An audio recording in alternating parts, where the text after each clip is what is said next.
Assalamualaikum warahmatullahi wabarakatuh. Selamat pagi, Bapak Ibu sekalian. Saya kira diskusi kita pagi hari ini menarik karena seperti yang kita tahu, Bapak dan Ibu sekalian, Indonesia saat ini tengah berupaya untuk mendorong proses transisi energi menuju masa depan yang lebih berkelanjutan. Nah, di saat yang bersamaan kita tahu Indonesia merupakan salah satu negara yang selama ini masih punya ketergantungan yang relatif cukup tinggi terhadap energi fosil, terutama misalnya batu bara. Jadi tentu peralihan menuju bauran energi bersih membutuhkan strategi yang terukur, kemudian insentif yang tepat, serta koordinasi lintas sektor.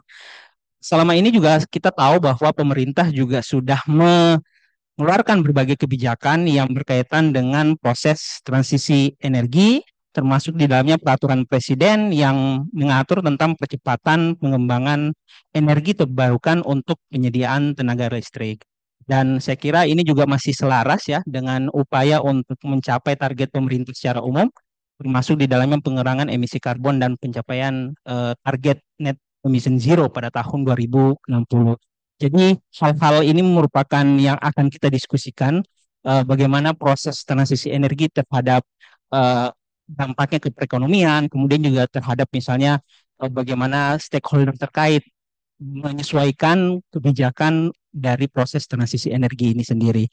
Tentu pada pagi hari ini saya tidak akan sendiri, sudah hadir di tengah-tengah bersama kita narasumber pertama mungkin saya undang pertama Bapak Muhammad Faisal selaku Direktur Eksekutif Core Indonesia.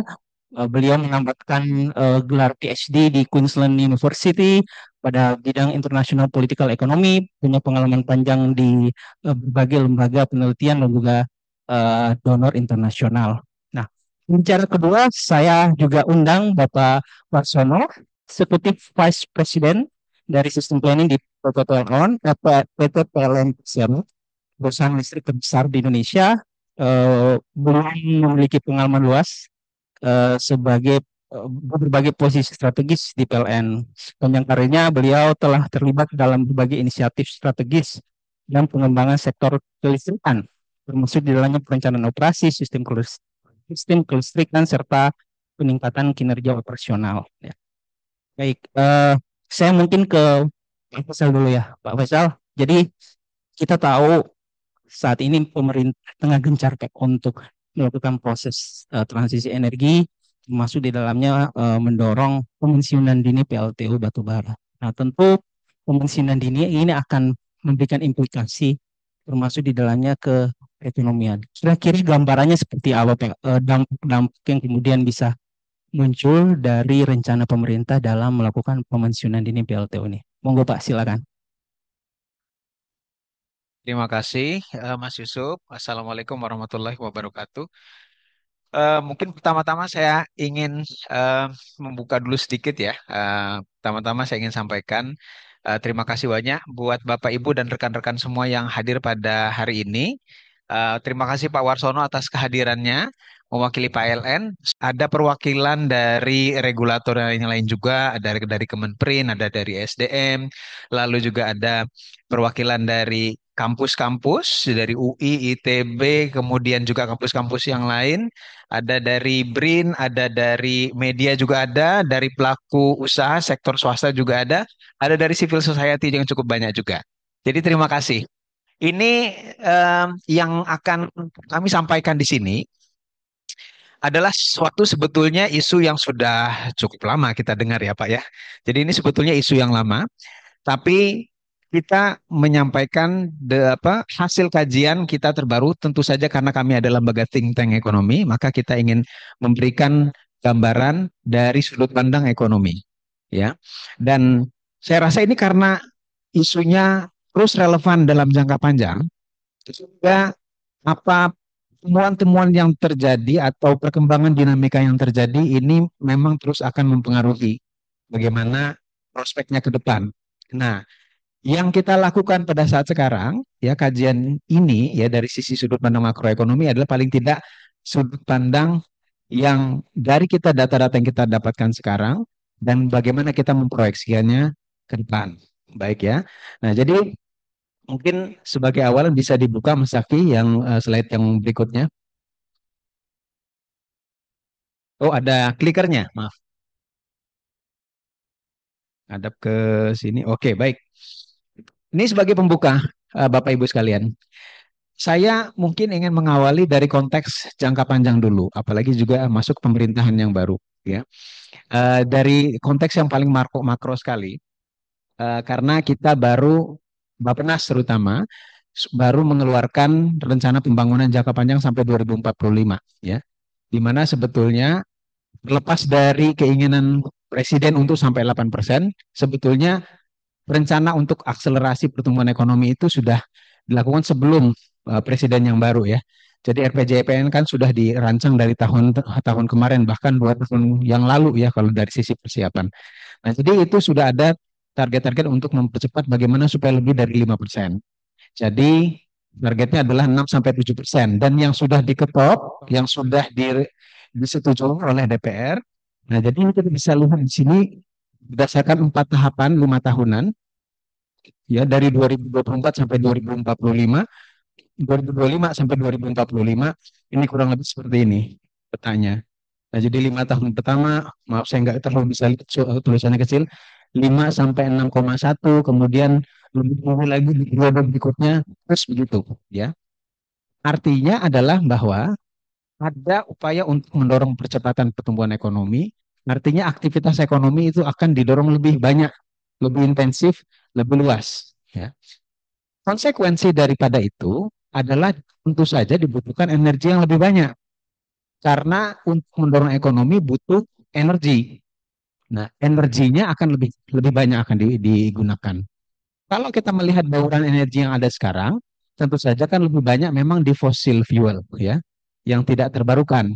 Nah, artinya kalau ada kecepatan pertumbuhan ekonomi, maka proyeksi daripada pengguna energi juga harus mengikuti itu. Jadi tidak menggunakan proyeksi yang sebelumnya dengan rata-rata pertumbuhan 5%. Nah, kalau kita lihat dari yang dikeluarkan oleh BPS, umur aset sumber daya energi yang fosil, batu bara, gas alam, minyak bumi, ini memang yang diprediksikan umurnya paling pendek adalah minyak bumi, 16 tahun, paling panjang batu bara. Itu berdasarkan proyeksi pertumbuhan 5% asumsinya, gitu. Nah, kalau kemudian ingin dipercepat, butuh tambah energi, artinya ini akan lebih cepat, lebih pendek lagi umurnya. Semestinya logikanya begitu, ya. Nah, oleh karena itu, karena ini akan habis dan proyeksi pertumbuhan umurnya juga akan lebih pendek kalau ekonomi ingin didorong, maka kita perlu memikirkan terus-menerus memikirkan dari sekarang sampai ke depan supaya baurannya berubah ke yang tidak terbarukan itu tadi. Nah, pada saat yang sama kalau kita bandingkan dengan negara lain, memang ini sebelah kanan, ya. Kita lihat bandingkan dengan banyak negara yang lain, Indonesia posisinya yang paling kanan, yang bauran fosil fuelnya masih tinggi di kisaran 81,4%. Ya, jadi bauran ini lebih tinggi dibandingkan peer countries kita yang lain, seperti Malaysia, Filipina, India, China, semuanya terus sampai yang sebelah kiri, apalagi negara maju. Ya, yang lebih di bawah kita Thailand sama Singapura. Ya, nah jadi itu sebagai pertama. Next, kemudian ini mungkin tidak karena ini sebetulnya terus terang kajiannya cukup detail dan cukup banyak. Nanti mungkin saya tidak akan sampai ke detail-detailnya. Jadi saya terutama temuan-temuan besarnya.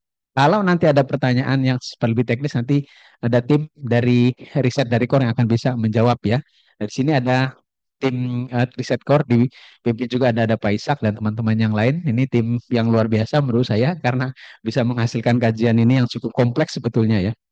Nah, baik, saya lanjutkan. Nah, di sisi yang lain, nah sebetulnya ada beberapa peluang transisi energi kalau kita lihat kondisi seperti sekarang. Satu, karena potensi sumber dayanya banyak, ya. Ada sumber daya matahari, ada panas bumi, ada angin dan lain-lain, ya. Kerangka kebijakannya juga sudah ada walaupun mungkin belum lengkap, ya. Sudah ada termasuk target-target bauran energi, ya, ke depan. Dari sisi faktor ekonomi, umumnya memang untuk mengembangkan energi baru terbarukan kan memang mahal, tapi makin ke sini faktor teknologi itu memungkinkan terjadinya penurunan biaya ya untuk pengembangan atau instalasi daripada energi yang terbarukan. Peluang investasi dan dukungan global juga makin lama sebetulnya trennya makin besar. Concernnya makin besar untuk mengembangkan green energy. Appetite-nya juga makin lama makin besar ya, bukan makin surut. Walaupun tantangannya sekarang misalkan kalau dengan perkembangan di Amerika dengan pemimpinan Donald Trump ini berbeda dengan kepemimpinan Joe Biden sebelumnya ya yang ikut mempush. Nah, Donald Trump justru berbalik. Dia ingin kembali ke brown energy. Tapi apart from Amerika, yang lain-lain itu masih relatif kurang lebih masih cukup mendorong, apalagi kalau kita lihat Eropa. Kemudian peluang yang lain manfaat sosial dan geopolitik ya, di mana ini sebetulnya manfaatnya kalau diceritakan itu panjang, mulai dari sisi aspek pembukaan lapangan kerja, dari kesehatan masyarakat dan lain-lain, aspek lingkungan juga manfaat peluang dan manfaatnya nih, terutama dari pengurangan emisi gas rumah kaca ini sebetulnya kan eh, bukan hanya permasalahan jangka panjang, tapi pada saat sekarang itu dengan emisi yang lebih rendah itu mengurangi risiko lingkungan yang sering terjadi, sudah kita rasakan selama ini termasuk juga sekarang dan berpotensi itu akan makin besar ke depan dengan kenaikan suhu bumi, yaitu dari bencana-bencana baik tanah longsor maupun banjir dan lain-lain yang kita rasakan, yang akhirnya mempengaruhi juga aktivitas ekonomi, termasuk produksi pangan, padi dan sebagainya. Nah, jadi itu peluangnya. Nah, tapi saya lanjutkan sedikit lagi.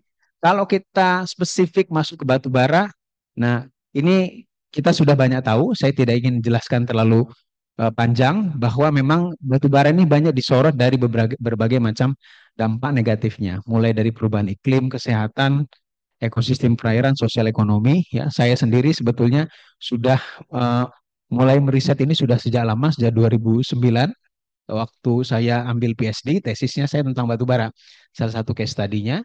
Nah, jadi memang di situ kasusnya terlalu banyak menurut saya kalau kita lihat satu persatu di daerah ya, bagaimana dampak negatif dari batu bara ini. Nah, tapi masalahnya kita adalah penghasil batu bara salah satu yang terbesar dan modal kita dalam pembangunan itu gitu ya. Nah, sehingga kalau saya ini agak, nah saya teruskan ke sini. Jadi kalau tadi itu peluang-peluang, tapi di sisi yang lain tantangan untuk mengurangi penggunaan batu bara atau dalam konteks ini adalah pensiun dini PLTU di Indonesia itu juga banyak gitu. Karena satu faktanya kita masih sangat bergantung pada batu bara pada saat sekarang, ya.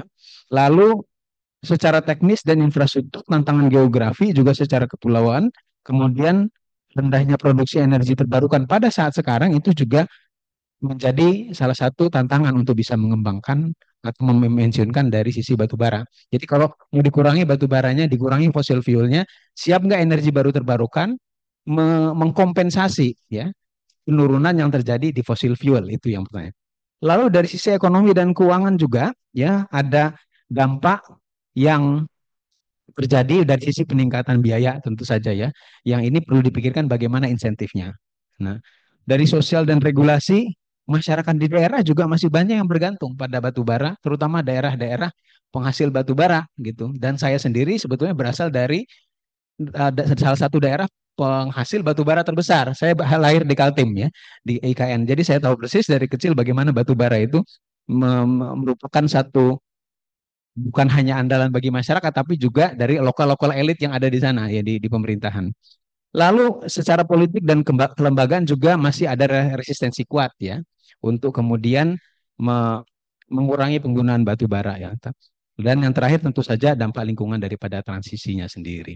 Nah, yang dalam kajian ini kita coba pertama kita melihat bagaimana variasi kebijakan transisi energi di berbagai negara dulu sebagai awalan ya.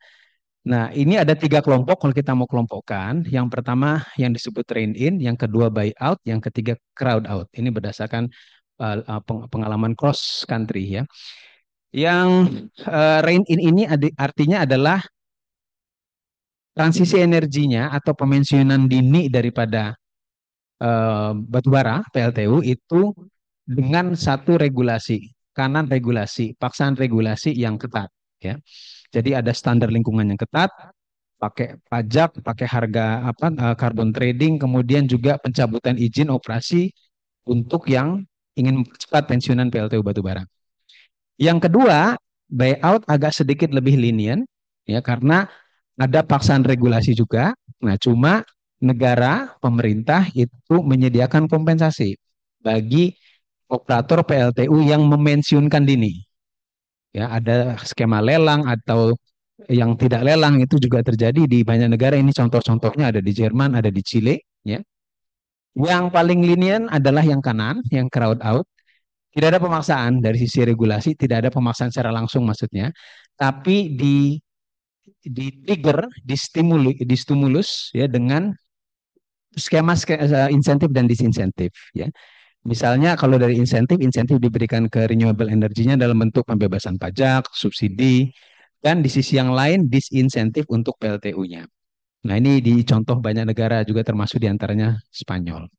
Baik, yang berikutnya, kalau tadi itu adalah dari sisi pendekatan, ini adalah pilihan skenario pensiun dini. Ini saya rasa juga apa teman-teman yang banyak mempelajari energi ini sudah paham istilah-istilahnya. Ya, jadi ada phasing down dengan phasing out ya, itu yang skenario 2 dan skenario 3. Yang skenario 1 itu adalah business as usual dalam artian terus pakai batu bara seperti biasanya, ya seperti status quo. Di phasing out itu bisa perkiraannya di 2050, phasing down bisa di 2055.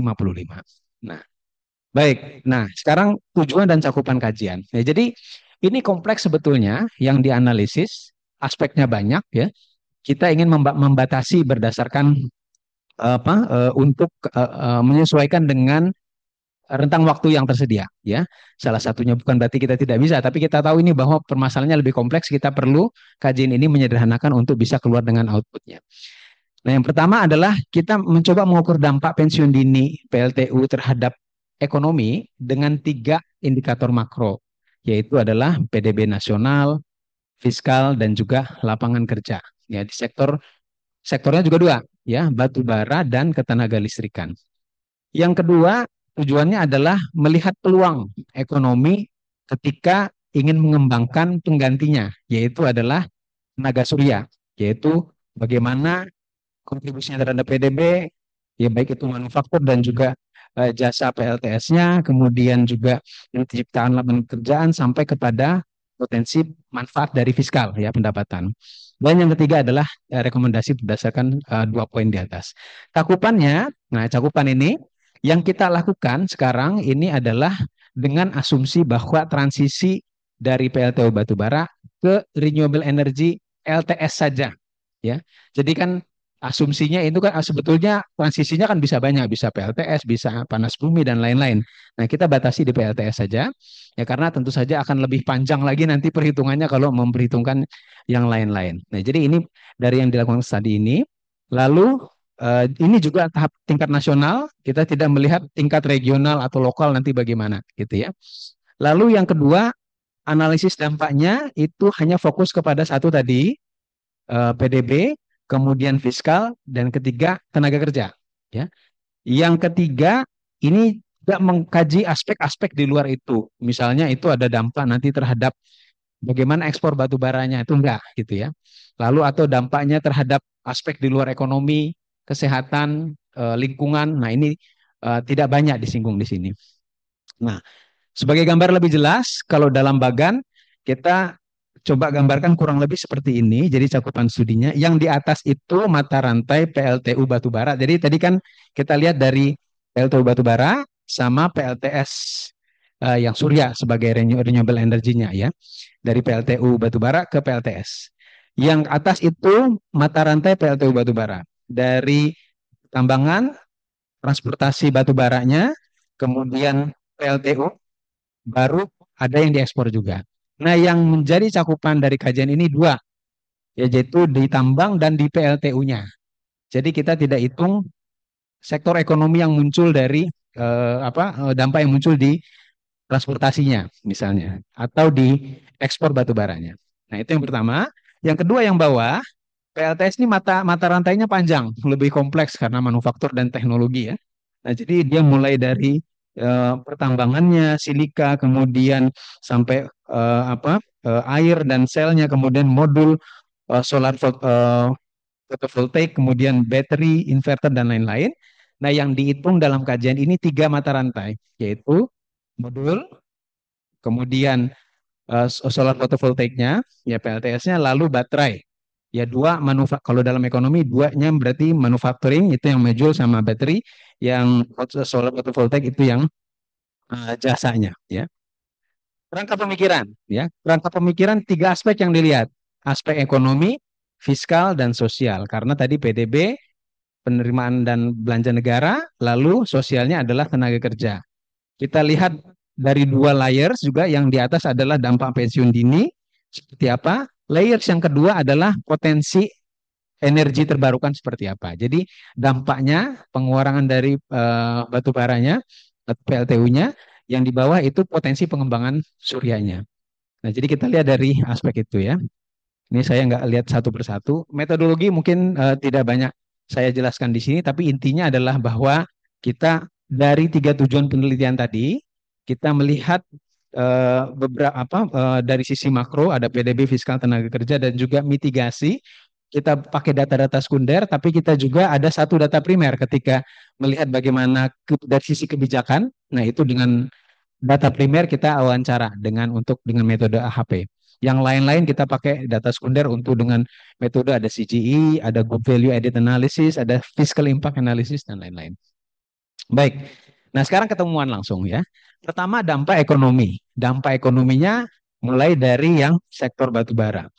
Nah, jadi ini adalah proyeksi sampai dengan 2060 dampak dari pemensiunan batubara dengan dua skenario, phasing down dan phasing out. Phasing down-nya itu yang warna hijau, yang phasing out yang warna ini kayaknya agak biru muda ya kalau nggak salah. Maaf, saya agak buta warna.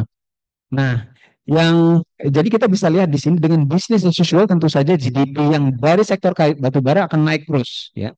Dengan phasing down dan phasing out, GDP impact dari sektor batubaranya turun ya, dan sampai nol pada titik tertentu 2050 untuk phasing out, dan juga 2055 untuk phasing down. Lalu itu dari sisi uh, power plant-nya. Yang sebelah kanan adalah dari tambangnya. Jadi tambang batu bara, tapi bukan total tambang batu bara, tapi total tambang batu bara yang mensuplai PLTU. Karena batu bara kan tidak semuanya dipakai untuk PLTU. Ada yang diekspor dan lain-lain. Nah, yang diekspor nggak masuk. Nah, ini yang sebelah kanan ini adalah untuk yang PLTU saja. Sama, kalau BAU atau business as usual, dia akan naik terus GDP-nya dari tambang batu bara. Kalau phasing down dan phasing out, dia akan turun dan sampai nol pada tahun tertentu. Kurang lebih begitu juga kontribusi terhadap GDP-nya. Oke, karena ini banyak, jadi saya banyak tidak terlalu panjang-panjang. Sekarang potensi ekonomi dari yang suryanya. Kalau tadi batu baranya, sekarang yang suryanya. Yang suryanya karena dialihkan dari PLTU ke PLTS, maka tentu saja GDP-nya kalau tadi makin turun, yang batu bara, suryanya makin naik ya. Dengan phase down maupun phase out. Kenaikan tertinggi tentu saja kalau dengan phase out ya, karena dia lebih ekstrim. Nah, lalu begitu juga ini ada beberapa impact sektornya ya. Jadi di solar PV-nya yang sebelah kiri, modul yang sebelah tengah, kemudian yang battery yang sebelah kanan. Nah, jadi sama narasinya semua. Sekarang netnya bagaimana ya? Dampak ekonomi netnya bagaimana? Kan di batubara turun, di surya naik. Nah, maka ini kurang lebih netnya ternyata manfaat terhadap GDP itu plus, dan plusnya terus meningkat. Ya, kalau dikurangi ya. Jadi artinya manfaat dari tenaga suryanya itu mengalahkan dari penurunan GDP dari batu bara. Nah, tapi saya perlu sampaikan asumsi di sini ya, karena ini nanti kan sebetulnya dalam realitanya jauh akan lebih kompleks, nanti diceritakan oleh Pak Warsono ya. Jadi bahwa kalau dari asumsi di sini adalah bahwa setiap kali penurunan dari batu bara langsung dikompensasikan ke surya. Jadi transisinya smooth. Turun satu, nambah satu, turun 10, nambah 10 gitu ya. Nah, ini asumsinya. Jadi tidak ada disrupsi di tengah-tengah pada saat transisi. Oke, sekarang kita pindah ke fiskal yang kedua ya. Fiskal dari batu bara, penambahan pendapatan fiskal APBN dari batu bara ketika phase down dan phase out sama, jadi akan turun pendapatan negara dari pajak. Baik itu ini kita lihat dari ada VAT dari PPN, kemudian pajak orang pribadi, pajak PPh badan ya, dan royalti ya. Dan baik ini masih di mining sector ya. Jadi eh, apa kalau dia facing down dan facing out itu makin lama pendapatannya juga makin turun. Yang paling cepat turunnya itu berarti yang facing out ya. Sekarang di PLTU-nya, kalau tadi di mining, PLTU-nya juga sama. Jadi dari PLTU pendapatan negara dari PPN, dari PPh pribadi dan PPh badan itu juga akan turun ya pada yang terutama yang PPN dan juga yang korporat badan. Kalau personal enggak terlalu. Jadi tetap naik dulu, habis itu dia agak sedikit melandai gitu ya. Nah, oke. Ini yang batu bara. Sekarang, nah ini maaf ini sedikit saya tambah dampak terhadap subsidi listrik dari PLTU.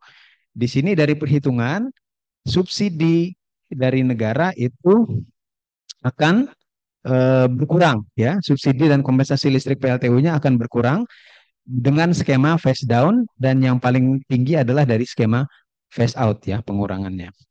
Nah, lalu ini masih PLTU. Nah, sekarang kita ke Surya, dampak fiskal di Suryanya. Sebaliknya dari proyeksi di dampak fiskalnya, maka dengan skema phasing out dan phasing down, maka pendapatan negara dari PPN, PPh orang pribadi dan juga PPh badan ini akan meningkat ya. Ini yang dengan skema yang di atas itu ya untuk yang PLTS, yang di bawah untuk manufaktur modal, modal surya. Jadi modul yang manufaktur itu yang di bawah. Lalu maaf keterusan. Nah, ini yang baterai. Nah, ini yang kalau tadi yang ini adalah PLTS-nya, ini yang di bawah adalah modul suryanya, yang ini adalah baterainya. Juga narasinya sama, kita lihat grafiknya beda-beda sebetulnya variasinya ya, kenaikan daripada penerimaan negaranya, tapi apa pada dasarnya itu relatif meningkat. Nah, kalau kita menariknya kalau yang VAT, yang PPN sama yang PPh badan itu pada tahun tertentu setelah naik dia mulai turun. Sementara yang orang pribadi itu di tahap awal selama 10 tahun itu nggak ada kenaikan. Sampai tahun tertentu itu naik. Ini analisanya adalah karena di tahap awal itu banyak yang bekerja di sini ya. Tenaga kerjanya yang bayar PP orang pribadi itu banyak yang di bawah PTKP. Maksudnya penghasilannya tidak sampai yang dikenakan pajak. Tapi dengan peningkatan makin lama makin besar ya maka bisnisnya kemudian penghasilannya atau gajinya juga makin tinggi maka dia akhirnya pada tahap tertentu dia akan masuk PTKP kemudian dia bayar pajak ya makanya bentuk grafiknya seperti itu. Oke. Nah, sekarang dampak terhadap subsidi di sektor pembangkit tenaga surya. Nah, subsidi kalau dengan phasing down maupun phasing out ini adalah nilai penghematan subsidinya ini lebih besar memang subsidinya di phasing out dibandingkan phasing down. Baik itu yang sebelah kiri di PLTU maupun yang sebelah tengah itu yang di tenaga suryanya. Tapi kita bisa melihat di situ dari sisi nilainya bahwa penghematan subsidi di PLTU facing down di PLTU yang sebelah kiri itu lebih besar daripada yang pembangkit ya di yang tengah gitu. Oke, jadi berikutnya, nah ini adalah netnya ya. Perbandingan dampak dari sisi fiskal. Tadi yang net dari sisi dampak ekonomi ya terhadap PDB, ini net dari sisi dampak fiskalnya juga sama. Jadi ada kalau kita melihat awal-awal ada sedikit minus, terutama itu yang di bawah sebelah kiri bawah ya, itu yang facing down skenario. Nah, tapi yang pada dasarnya makin ke depan surplus ya jadi membandingkan antara tadi belanja subsidi sama potensi pendapatan fiskal ya ditambah dari batu bara yang turun ditambah dengan surya yang meningkat. Jadi artinya penambahan pendapatan dari pengembangan energi suryanya itu melebihi daripada penurunan pendapatan dari pensiunan dini daripada PLTU. Oke. Nah, sekarang kita masuk aspek yang ketiga. Tadi fiskal, ya. Sekarang masuk yang ketiga itu adalah lihat dari sisi tenaga kerjanya. Ini mirip dengan yang pertama, dengan yang GDP. Bahwa kalau kita melihat di sini, dampak terhadap tenaga kerja di sektor batu bara, baik di coal mining maupun di PLTU, di pembangkitnya, itu makin lama tentu saja akan makin berkurang tenaga kerjanya dibandingkan bisnis as usual. Nah, tapi kalau kita melihat dari energi suryanya juga sebaliknya, tenaga kerjanya itu makin lama justru makin bertambah dengan skenario phasing down maupun phasing out. Baik itu di solar PV maupun modul maupun battery gitu. Nah, dan ini adalah netnya. Ya. Kalau phasing down dan phasing out, nah ini sama-sama makin lama makin meningkat dampak terhadap penciptaan lapangan pekerjaannya gitu. Nah, jadi kalau kita melihat di situ seolah-olah semuanya positif-positif ya. Nah, tapi saya sebelum melanjut lagi, saya tambah ini kita juga mencoba melihat dampak makro dari dengan metode yang lain, dengan CGI. Nah, kita bisa melihat di sini ada beberapa indikator ya yang kita lihat dalam dampak makronya. Satu dari PDB di sisi pengeluaran, yang kedua dari konsumsi rumah tangga, ketiga dari impor, keempat dari ekspor, kelima dari penerimaan pajak tidak langsung, keenam dari inflasi, yang ketujuh dari upah real. Ini adalah persentase ya, persentase penambahan per periode ya dari 5 tahun, 5 tahun, 5 tahun terus sampai 2060. Nah, tentu saja penambahan dari sisi makronya yang paling tinggi, yang lebih tinggi antara phasing down dan phasing out itu rata-rata lebih banyak yang memang yang phasing out, walaupun ada beberapa nanti yang phasing down lebih besar. Misalnya adalah penerimaan dari pajak tidak langsung itu manfaat dari peningkatan penerimaannya lebih besar di phasing down di akhir ya di akhir. Nah, tapi ada satu yang turun, upah real. Ya, upah real itu ternyata juga terbaik phasing down maupun phasing out ini akan mengalami penurunan. Ya, upah real itu adalah upah nominal yang dikoreksi dengan inflasi. Gitu. Baik. Nah, jadi eh, pertama yang bisa lihat di sini adalah analisa dampaknya. Pertama dari sisi trade off waktu. Phasing down menawarkan stabilitas jangka pendek dengan biaya manfaat jangka panjang yang lebih rendah. Ya. Phasing out sebaliknya.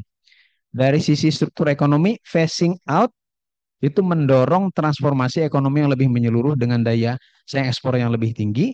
Phasing down dari sisi pajak menunjukkan potensi penerimaan yang justru lebih tinggi. Dari sisi tenaga kerja, dua-duanya itu relatif jumlahnya juga bertambah, tapi upahnya yang agak penurunan, tapi marginal penurunannya ya. Nah, oke, jadi ini kurang lebih sudah disarikan tadi ya, ini juga dampak daripada atau analisa daripada CGI. Nah, sekarang kami masuk ke yang agak terakhir sekarang. Ini adalah kalau ditanya kemudian kebijakan opsi-opsi kebijakannya apa? Nah, kita mencoba untuk menanyakan beberapa stakeholders ya dan juga experts, ada regulator, ada asosiasi, ada think tank, ada aktivis ya. Nah, ini kita melihat bagaimana kita kelompokkan dari tiga kelompok pendekatan tadi yang saya jelaskan di awal. Rein in dengan buyout atau dengan crowd out ya. Nah, yang rein in, nah dari segala pilihan kebijakan yang paling tinggi hierarkinya atau yang paling diprioritaskan menurut para expert ya dari menurut para stakeholders yang kita ini kan yang kita tanya alternatif mitigasi kebijakan pertama adalah carbon tax untuk yang rein in. Kalau kita berbicara dari sisi regulasi, pelaksanaan regulasi. Yang kedua itu adalah restriksi dari new fossil energy exploration. Jadi ada restriksi untuk eksplorasi. Nah, itu yang kedua. Lalu ada yang ketiga, yang keempat mungkin nanti bisa dibaca sendiri.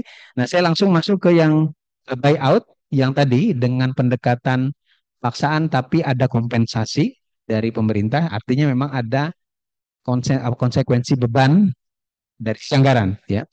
Yang pertama itu adalah pilihan yang paling banyak disebut itu adalah subsidi realokasi untuk realokasi subsidi untuk sektor renewable energy. Jadi pakai subsidi ya. Artinya insentif ya.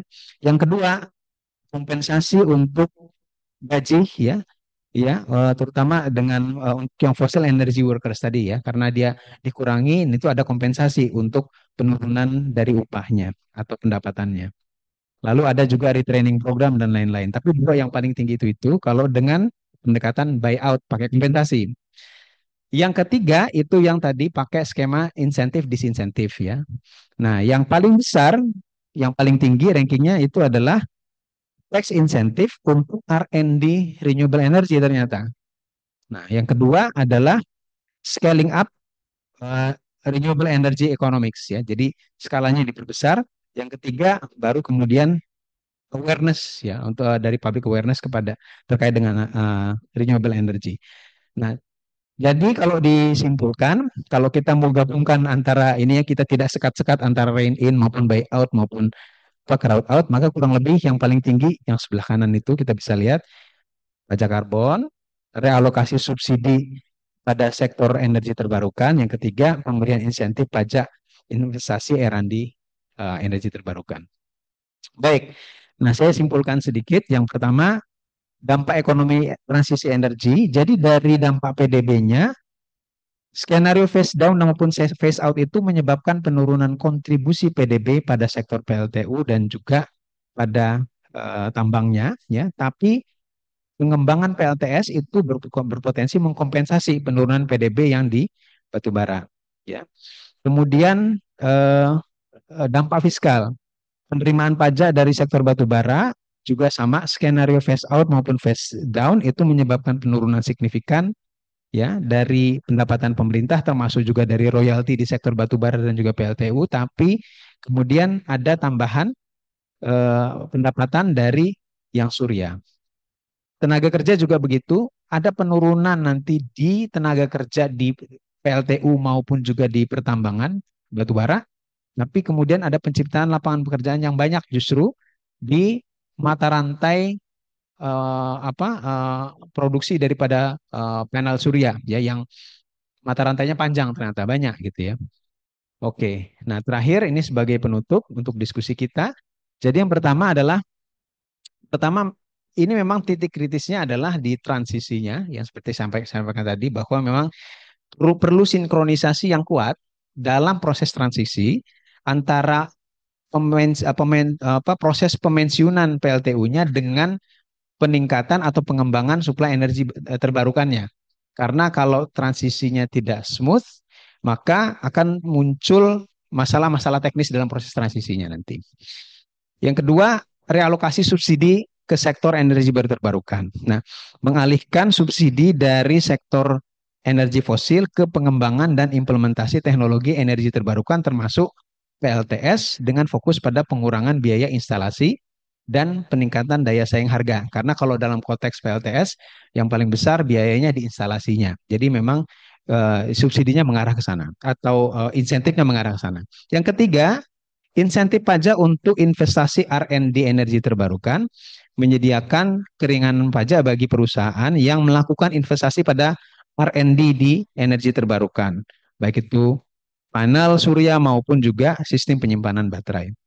Yang keempat, skala ekonomi energi terbarukannya ditingkatkan dengan mendorong pengembangan industri lokal untuk manufaktur energi terbarukan, termasuk diantaranya panel surya, baterai, dan juga memperkuat rantai pasoknya. Lalu implementasi pajak karbon juga, ya, ini menjadi salah satu poin. Lalu yang ke-6 adalah eksplorasi energi fosil. Itu ada harus dari sisi disinsentifnya adalah pembatasan otomatis kalau dia bisa kalau mau lancar dari sisi transisinya. Lalu yang terakhir adalah reskilling dari tenaga kerja di sektor batubara. Karena harus ada exit strategi untuk tenaga kerja yang makin berkurang. Ketika dipensiunkan itu perlu diantisipasi. Karena kalau tidak, yang terjadi adalah peningkatan dari sisi pengangguran. Ini sementara secara umum yang kami bisa sampaikan dari kajian kami. Terima kasih banyak. Assalamualaikum warahmatullahi wabarakatuh. Waalaikumsalam warahmatullahi wabarakatuh. Boleh Bapak dan Ibu applause-nya. Jadi tadi ada beberapa key point yang saya catat terkait bagaimana implikasi dari pemensiunan dini PLTU batubara. Meskipun tadi di beberapa skenario kita lihat coal phase out kemudian coal phase down itu terjadi penurunan ya untuk GDP, kemudian juga fiskal dan juga tenaga kerja, namun ternyata bisa dikompensasi secara net dari peningkatan di sektor lain. Dalam hal ini misalnya di sektor PLTS. Jadi ada apa ya, biaya yang terkompensasi dari kehilangan di PLTU batubara. Hal lain yang juga saya catat terkait bagaimana kemudian alternatif mitigasi ya dari pensiunan dini PLTU, termasuk di dalamnya ada carbon tax, kemudian ada juga realokasi subsidi untuk sektor energi baru terbarukan, serta juga tax insentif untuk kegiatan aktivitas R&D. Saya kira itu beberapa catatan yang disampaikan tadi oleh Pak Faisal. Sekarang kita beralih ke Pak Warsono.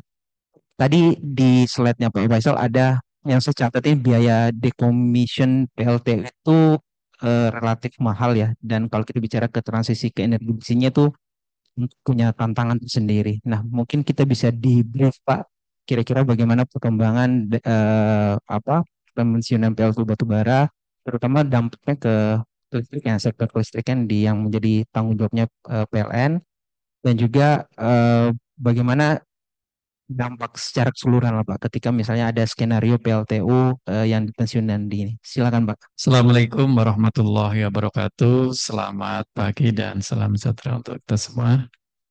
Yang saya hormati Pak Muhammad Faisal, Pak Yusuf, dan Bapak Ibu sekalian yang hadir pada kesempatan hari ini. Eh, Terima kasih atas undangannya terkait dengan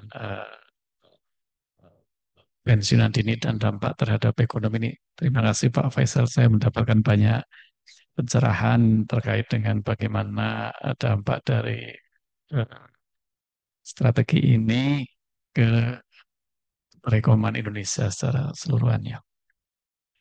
Saya mencoba melihat dari sisi yang lebih mikro, Pak, yaitu dari sisi PLN.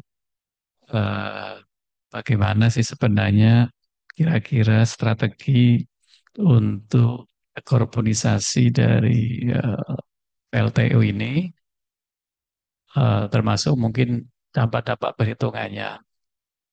Mungkin sebenarnya sebelumnya kita sampaikan bahwa PLN ini angkanya mungkin belum update ya, sekarang udah hampir 80 tahun karena PLN tahun 1045 ya, lahirnya nanti bulan tahun ini berarti 80 tahun. Kita pembangkitnya ada total ada 75 gigawatt dan sekarang sekitar 70% secara produksi itu berasal dari PLTU batubara. Jadi memang batubara itu punya peran yang sangat besar terhadap penyediaan tenaga listrik di Indonesia, terutama di sistem-sistem yang besar di Jawa, kemudian di Sumatera, Kalimantan, Sulawesi ya, itu cukup besar. Sedangkan di Indonesia Timur memang lebih banyak menggunakan eh, BBM sampai saat ini juga tantangan tersendiri. Jadi kita eh, punya tantangan berbeda-beda di antara pulau-pulau yang ada di Indonesia. Nah, dengan adanya program penurunan emisi, karena memang batu bara itu menghasilkan emisi yang paling tinggi dibanding dengan pembangkit lain. Jadi kira-kira perbandingannya adalah kalau 1 kWh, karena katakanlah 1 kilogram CO2-nya ya, kalau sehingga biasanya kita punya emisi faktor sekitar 1 ya, tergantung komposit dan teknologinya juga efisiensinya ya. Tapi katakanlah 1, tapi kalau menggunakan gas itu bisa hanya 0,6-nya, kemudian diesel lebih kecil, ya hampir sama 0,5, 0,6, kemudian kalau BT lebih untuk hampir mendekati 0. Karena itu program transisi energi sebenarnya ya program untuk merubah dari fossil base ke renewable energy yang emisinya rendah. Sebenarnya emisi ada karena di dalam proses kegiatannya, misalnya pembangunan dan sebagainya kan tetap menggunakan kegiatan emisi, kemudian juga skop dalam kegiatan operasional juga tetap menggunakan energi itu dihitung. Tetapi tentu dibandingkan dengan emisi Untuk dalam produksi itu kecil. Nah, khusus untuk batu bara sebenarnya punya banyak metode untuk melakukan dekarbonisasi atau mengurangi emisi karbonnya. Yang pertama adalah yang sekarang juga sedang dilakukan oleh PLN adalah dengan co-firing terhadap batu bara. Dan ke depan juga bisa ditingkatkan misalnya dengan amonia, kemudian hidrogen dan lain-lainnya. Tapi yang sekarang sudah kita lakukan dengan biomas. Kemudian yang kedua adalah repurposing atau sering juga disebut sebagai retrofitting. Jadi PLTU itu kan sebenarnya teknologi. Dia membakar bahan bakar kemudian menjadi listrik. Bahan bakarnya bisa saja diganti dengan jenis yang lain ya. Dan PLN juga dulu PLN juga menggunakan selain batu bara ada PLTU yang menggunakan minyak, ada yang menggunakan gas ya. Tapi memang mayoritas batu bara. Nah, bisa juga pembangkit ini di repurposing dengan jenis pembangkit yang lain. Misalnya adalah pembangkit nuklir ya. Nuklir itu sebenarnya juga PLTU, cuma proses pembakarannya menggunakan reaktor nuklir. Jadi sebenarnya mesinnya itu juga. Ya teknologinya berbeda sedikit, tapi prinsipnya adalah PLTU juga. Kemudian adalah coal phase down, ini sifatnya adalah mengurangi pemakaian batu bara secara natural ya, dengan otomatis kita membangun renewable energy, otomatis dengan sendirinya PLTU itu akan berkurang sampai akhirnya tidak digunakan. Kira-kira seperti tadi sudah disampaikan. Kemudian kalau retirement itu ya kita meretire ya, mengeluarkan. Kemudian ada teknologi, eh, ada cara yang lain yang sekarang juga sedang kita kaji adalah penggunaan CCS dan CCUS, dan ini udah ada aturannya ya. Dan di dalam kampanye presiden, wakil presiden ini pernah keluar juga ini carbon capture storage. Carbon capture storage ini sekarang sudah digunakan juga, tetapi lebih banyak di oil and gas ya. Nah, yang ini ke depan kemungkinannya bisa juga dimanfaatkan untuk carbon capture untuk PLTU, dan itu bisa mengurangi bahkan sampai nanti negatif ya. Karena katakanlah sebagian kita co-firing dengan biomas, kemudian kita CCS, total emisinya malah jadi minus ya. Bisa seperti itu. Nah, ini contoh biomas kita mau meningkatkan co-firing baru bara makin lama makin besar ya, sehingga nanti bisa secara presentasi paling tidak bisa meningkatkan menjadi sekitar 10% dari PLTU kita. Jadi ini adalah pengurangan batu bara yang paling paling paling murah ya, karena tidak perlu membangun pembangkit ya, hanya mencampur aja batu bara itu dengan biomas ya. Dan biomas ini juga melahirkan efek ekonomi tersendiri juga. Karena ini biomas ini diproduksi dengan kerjasama dengan masyarakat, pengumpul biomas itu, sehingga menjadi sumber ekonomi tersendiri. Dan ini kebutuhannya sebenarnya sangat besar, dan cukup cukup kewalahan juga PLN untuk mencari biomas ini.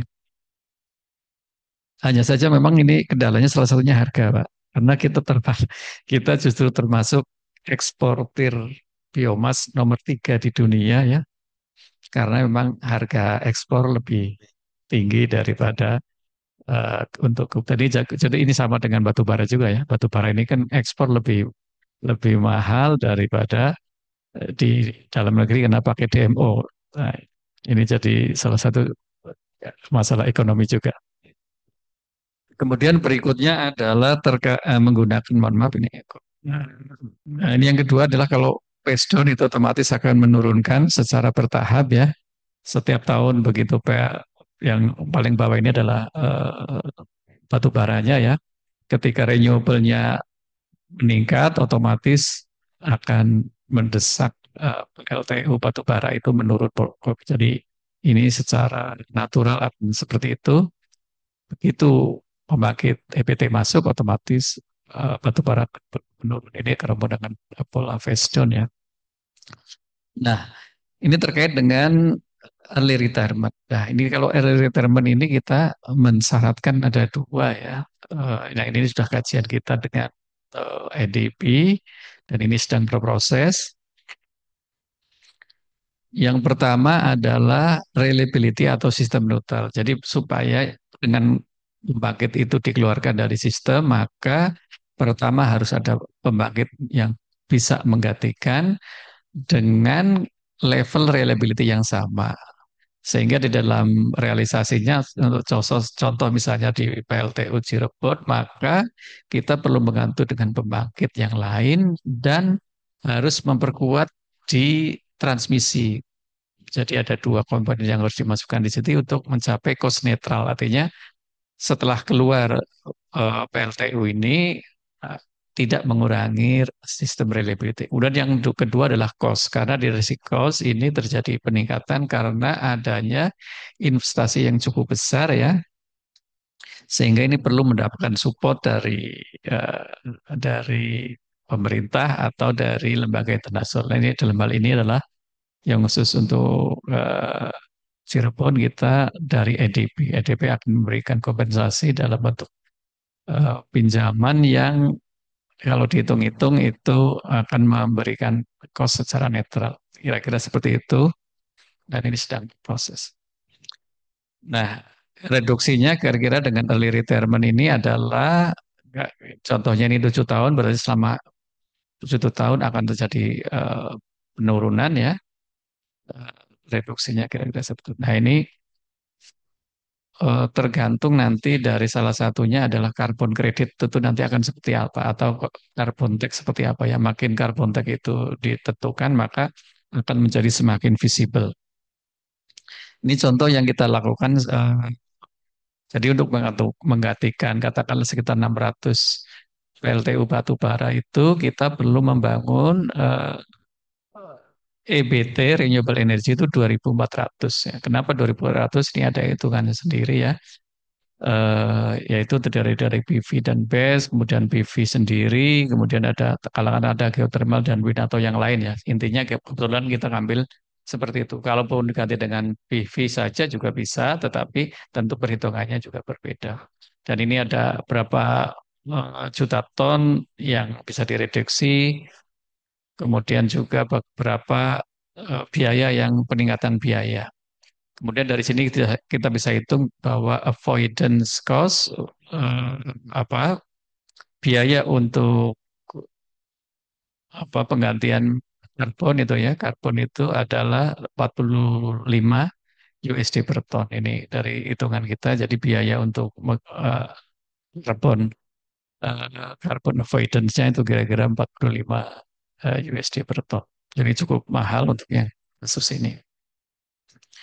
Nah, ini contoh penggantiannya secara teknis ya. Kalau misalnya PLTU itu beroperasi katakanlah 24 jam, harus diganti dengan ini gabungan dari ada PLTP, PLTB, atau PLTS. Tapi prinsipnya adalah kalau misalnya kita menggunakan PLTS, maka ada beberapa komponen yang harus kita beri tambahan ya. Pertama bahwa penggunaan PLTS, karena PLTS hanya beroperasi di siang hari, maka kapasitasnya menjadi beberapa kali lipat dari PLTU yang digantikan, di mana pada siang hari itu kita melakukan charging, ya seperti baterai gitu, menggunakan baterai. Kemudian pada malam hari dilakukan discharging. Jadi simpan siang hari, kemudian malam hari kita pakai. Jadi sehingga memerlukan adanya PLTS-nya sendiri, kemudian baterainya. Dan PLTS-nya kapasitasnya gampangannya LTS itu capacity factor katakanlah 20%. Kemudian PLTU capacity faktornya atau utilisasi faktornya 80%. Berarti kapasitas yang diperlukan adalah 80 per 20, berarti 4 kali lipat. Nah, 4 kali lipat PLTS yang perlu ditambahkan 4 kali lipat dari sisi kapasitas, kemudian perlu ada baterai ya. Jadi itu PV-nya 4 kali lipat plus tambah baterai, kapasitasnya juga nanti menyesuaikan. Kira-kira seperti itu. Nah, Bapak Ibu sekalian, kalau kita secara umum ini untuk kalau retirement ini ada beberapa persyaratan ya. Yang pertama harus ada grid ya yang dibangun yang sudah ada untuk menggantikan memperkuat. Makanya sering disebut no transition without transmission karena pembangunan transmisi itu menjadi enabler untuk pembangunan EPT karena EPT nanti akan tersebar gitu ya sehingga grid atau transmisi kita juga harus kuat. Di Eropa kenapa bisa mudah transisi energi dilakukan? Karena semua negara sekarang terhubung dan jaringannya sangat kuat ya. Sehingga dimanapun katakanlah dibangun, sistem akan kuat. Kemudian adalah yang kedua adalah penjaminan atas just transition. Ya tadi yang disampaikan oleh Pak Faisal, ada tenaga kerja, ada circle ekonomi di dalam PLTU ini yang akan terdampak. Nah, bagaimana eh, dampak sosialnya itu bisa di, diatasi, misalnya dengan repurposing, harus eh, dari sisi tenaga kerjanya, dari apa kompetensinya dirubah dan lain-lain. Dan ini tentu perlu harus dilakukan. Kemudian juga bagaimana menurunkan biaya operasi atau LCOE. Kemudian yang keempat adalah ini juga ada di dalam nanti draft bahwa harus ada international support ya karena memerlukan investasi, tambahan biaya operasi dan lain-lain. Kemudian bagaimana terhadap sosial ekonomi tapi sudah disampaikan sebenarnya hampir sama ini malah lebih detail dari Pak Faisal tadi aja bagaimana terkait job losses, kemudian loss of income gitu ya, kemudian impact dari ekonomi lokal karena di pembangunan di suatu aktivitas ekonomi itu ada supply chain ekonomi ya. Jadi misalnya ada tenaga kerja, ada kantin yang di situ gitu ya, dan lain-lain lah. Ada transportasi bahan bakar dan sebagainya. Nah, ya, kemudian ada juga misalnya CSR biasanya pembangkit itu ke lingkungannya memberikan CSR yang rutin gitu ya itu kan juga harus dihitung. Kemudian juga loss of public facility karena biasanya juga membangun juga fasilitas publik ya. Ini juga perlu menjadi pertimbangan. Bagaimana terhadap companies ya? Companies ini pertama dari strategic impact ada perubahan eh, portofolio ya. Portofolio ini bisa positif karena mengurangi katakanlah yang jenis pembangkit yang tidak green ya. Kemudian juga risiko environment menjadi lebih turun. Kemudian dari sisi financial impact ini ada penurunan revenue. Nah ini harus dikompensasi dengan revenue dari tempat yang lain. Kemudian dari operasional juga ada reduce capacity, regulated capacity juga harus dikompensasi tadi dengan menambah pembangkit yang lain yang lebih murah gitu ya, bangun transmisi dan sebagainya. Kemudian yang terakhir terkait dengan human resources, tentu harus ada perubahan dari sisi workforce, kompetensi dan moral ya karena istilahnya tiba-tiba dalam tanda petik di PHK dari PLTU-nya gitu ya. Nah ini karena sebelum ada kejadian ini sudah resah ini orang-orang yang bekerja di PLTU. Ini juga yang perlu menjadi pertimbangan di dalam. Nah ada juga ini rencana untuk sisi tadi terkait dengan early retirement ya. Kalau pembangunan sisi US itu kita juga sedang melakukan kajian ya dengan beberapa perusahaan ya eh, yang kira-kira dekat dengan eh, tempat untuk penyimpanan storage dari apa CO2. Ini memang biayanya masih cukup mahal, tapi kita perlu mempertimbangkan seperti apa ke depannya ya. Saya kira itu ya ini lain-lainnya hanya teknologi-teknologi yang memungkinkan penggantiannya nanti di setelah tahun 2040 misalnya penggunaan tenaga nuklir, kemudian baterai storage, CCS gitu ya, kemudian hidrogen dan amonia itu juga menjadi menjadi apa katakanlah pengganti ya atau suplemen, substitusi dari penggunaan batu bara ke depan. Mungkin itu saja dari saya. Ini kalau adalah energi transisi secara umum itu memerlukan empat hal ya, bahwa pertama adalah teknik, secara teknis karena kompetensi akan sangat berubah dari fossil base renewable, fossil base ke renewable.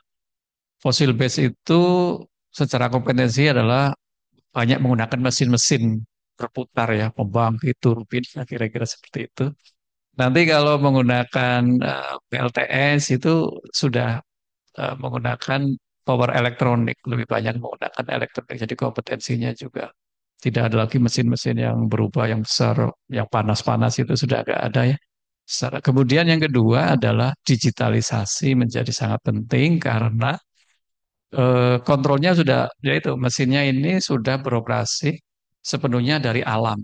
Kita tidak bisa mengaturnya, jadi kitalah yang harus mengendalikannya supaya tetap stabil. Jadi yang kedua adalah tentu finansial karena memerlukan investasi yang cukup besar. Investasi di satu sisi juga menjadi sumber pertumbuhan ekonomi juga ya, tetapi di sisi lain juga memerlukan support. Jadi ada pendanaan. Jadi sebagai gambaran sampai tahun 2060 kita hitung itu kita memerlukan sekitar 700-an billion US dollar, Pak. Kalau untuk transisi energi ini 700 itu berarti kira-kira 14, ya sekarang 16 ya. 16.000 kalau dulu kita 16.000 triliun sampai tahun 2060 cukup banyak ya. Kemudian tentu yang terakhir ada yang ketiga adalah tadi just transition, bagaimana masalah community ya. Kemudian masalah sosial. Yang keempat adalah regulatory support karena banyak hal yang harus dirubah, diperbaiki untuk mempersiapkan eh, dari sisi regulasi. Mungkin itu dari saya. Mohon maaf secara umum yang bisa kita sampaikan. Terima kasih. Assalamualaikum warahmatullahi wabarakatuh. Waalaikumsalam warahmatullahi wabarakatuh. Boleh aplausnya Bapak dan Ibu buat eh, Pak Warsono. Jadi ada beberapa key point yang tadi saya catat dari apa yang sudah disampaikan oleh Bapak Warsono terkait bagaimana strategi ya dekarbonisasi PLTU. Ada beberapa cara yang propose termasuk dengan tadi co-firing, kemudian juga mengembangkan energi baru terbarukan, penggantian PLTU dan repurposing PLTU sampai dengan pemasangan carbon capture and storage. Beberapa hal juga tadi disampaikan terkait implementasi pensiun dini PLTU. Ada beberapa catatan terkait bagaimana penggantian PLTU harus mampu menjaga keandalan sistem kelistrikan ya Pak ya. Kemudian juga bersifat cost netral, artinya tidak kemudian ada menambah beban biaya baru. Bapak, Ibu, dan rekan-rekan sekalian, sebelum kita berdiskusi, mungkin saya ingin kembali dulu sedikit ke Pak Faisal, Pak. Ini di luar yang tadi disampaikan oleh Pak Faisal di presentasi. Pak Faisal kan berasal dari daerah yang notabene merupakan provinsi dengan ketergantungan batu bara, Pak. Nah, eh, bagaimana sih Pak sekarang nuansanya di Kalimantan Timur, terutama setelah pemerintah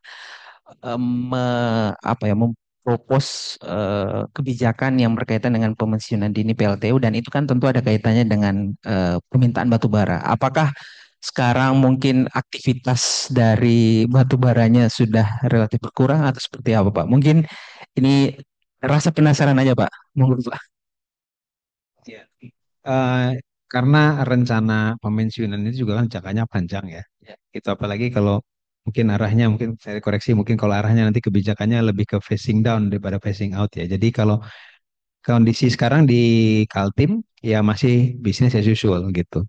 Jadi masa kalau kita lihat ya masih berjalan dengan sangat marak ya. Kalau kita lihat ke Sungai Mahakam, kalau kita datang ke Samarinda, itu tongkang-tongkang batu baranya tuh masih wah banyak sekali tuh kalau dalam satu kali pandangan begitu ya. Nah lalu juga kalau kita ke darat ya, kita lihat dari konveyor-konveyor masih banyak ya dan dampaknya juga ke ekonomi cukup besar tuh. Ya, jadi sebagai gambaran dulu beberapa waktu lalu, saya lupa persisnya tahun berapa, mungkin sekitar 10 tahun yang lalu, yang ketika harga batu bara tuh sempat anjlok sekali ya. Hampir 10 tahun yang lalu lah, nggak sampai ya. Sempat anjlok sekali. Nah, itu dampak terhadap Kaltim luar biasa. Jadi sebelum dia anjlok, itu yang disampaikan Pak Warsono tadi, jadi bahwa em, bisnis itu tumbuh memang bahkan sampai malam ya. Pekerja-pekerja tambang itu kan dia bahkan sampai malam itu, kalau mereka bekerja mereka butuh makan ya. Jadi warung-warung, rumah-rumah makan, nasi kuning, banjar apa segala macam itu tumbuh yang tadinya nggak ada yang hanya ada di siang, pagi biasanya ya, apa habitualnya itu pagi makan itu. Ya, sampai malam gitu, dan itu ke bawah sampai sekarang. Jadi makanya kalau kita ke Samarinda itu ada yang 24 jam nasi kuning itu gitu. Itu di drive oleh aktivitas tambang itu. Nah, ketika waktu beberapa hampir 10 tahun yang lalu itu sempat anjlok harganya. Nah, itu yang warung-warung yang malam itu ramai sekali di seluruh kota itu tutup. Itu. Jadi dampaknya bisa sampai begitu. Itu sebagai bayangan. Makasih. Baik, terima kasih Pak Faisal. Bapak Ibu dan sekalian, sekarang kita masuk ke tahapan diskusi dan pertanyaan. Mungkin ada yang ingin ditanggapi atau ditanyakan dari apa yang sudah disampaikan oleh Pak Muhammad Faisal dan juga Pak Warsono. Saya buka terlebih dahulu mungkin di sesi pertama 3 pertanyaan dulu, monggo, atau tanggapan mungkin.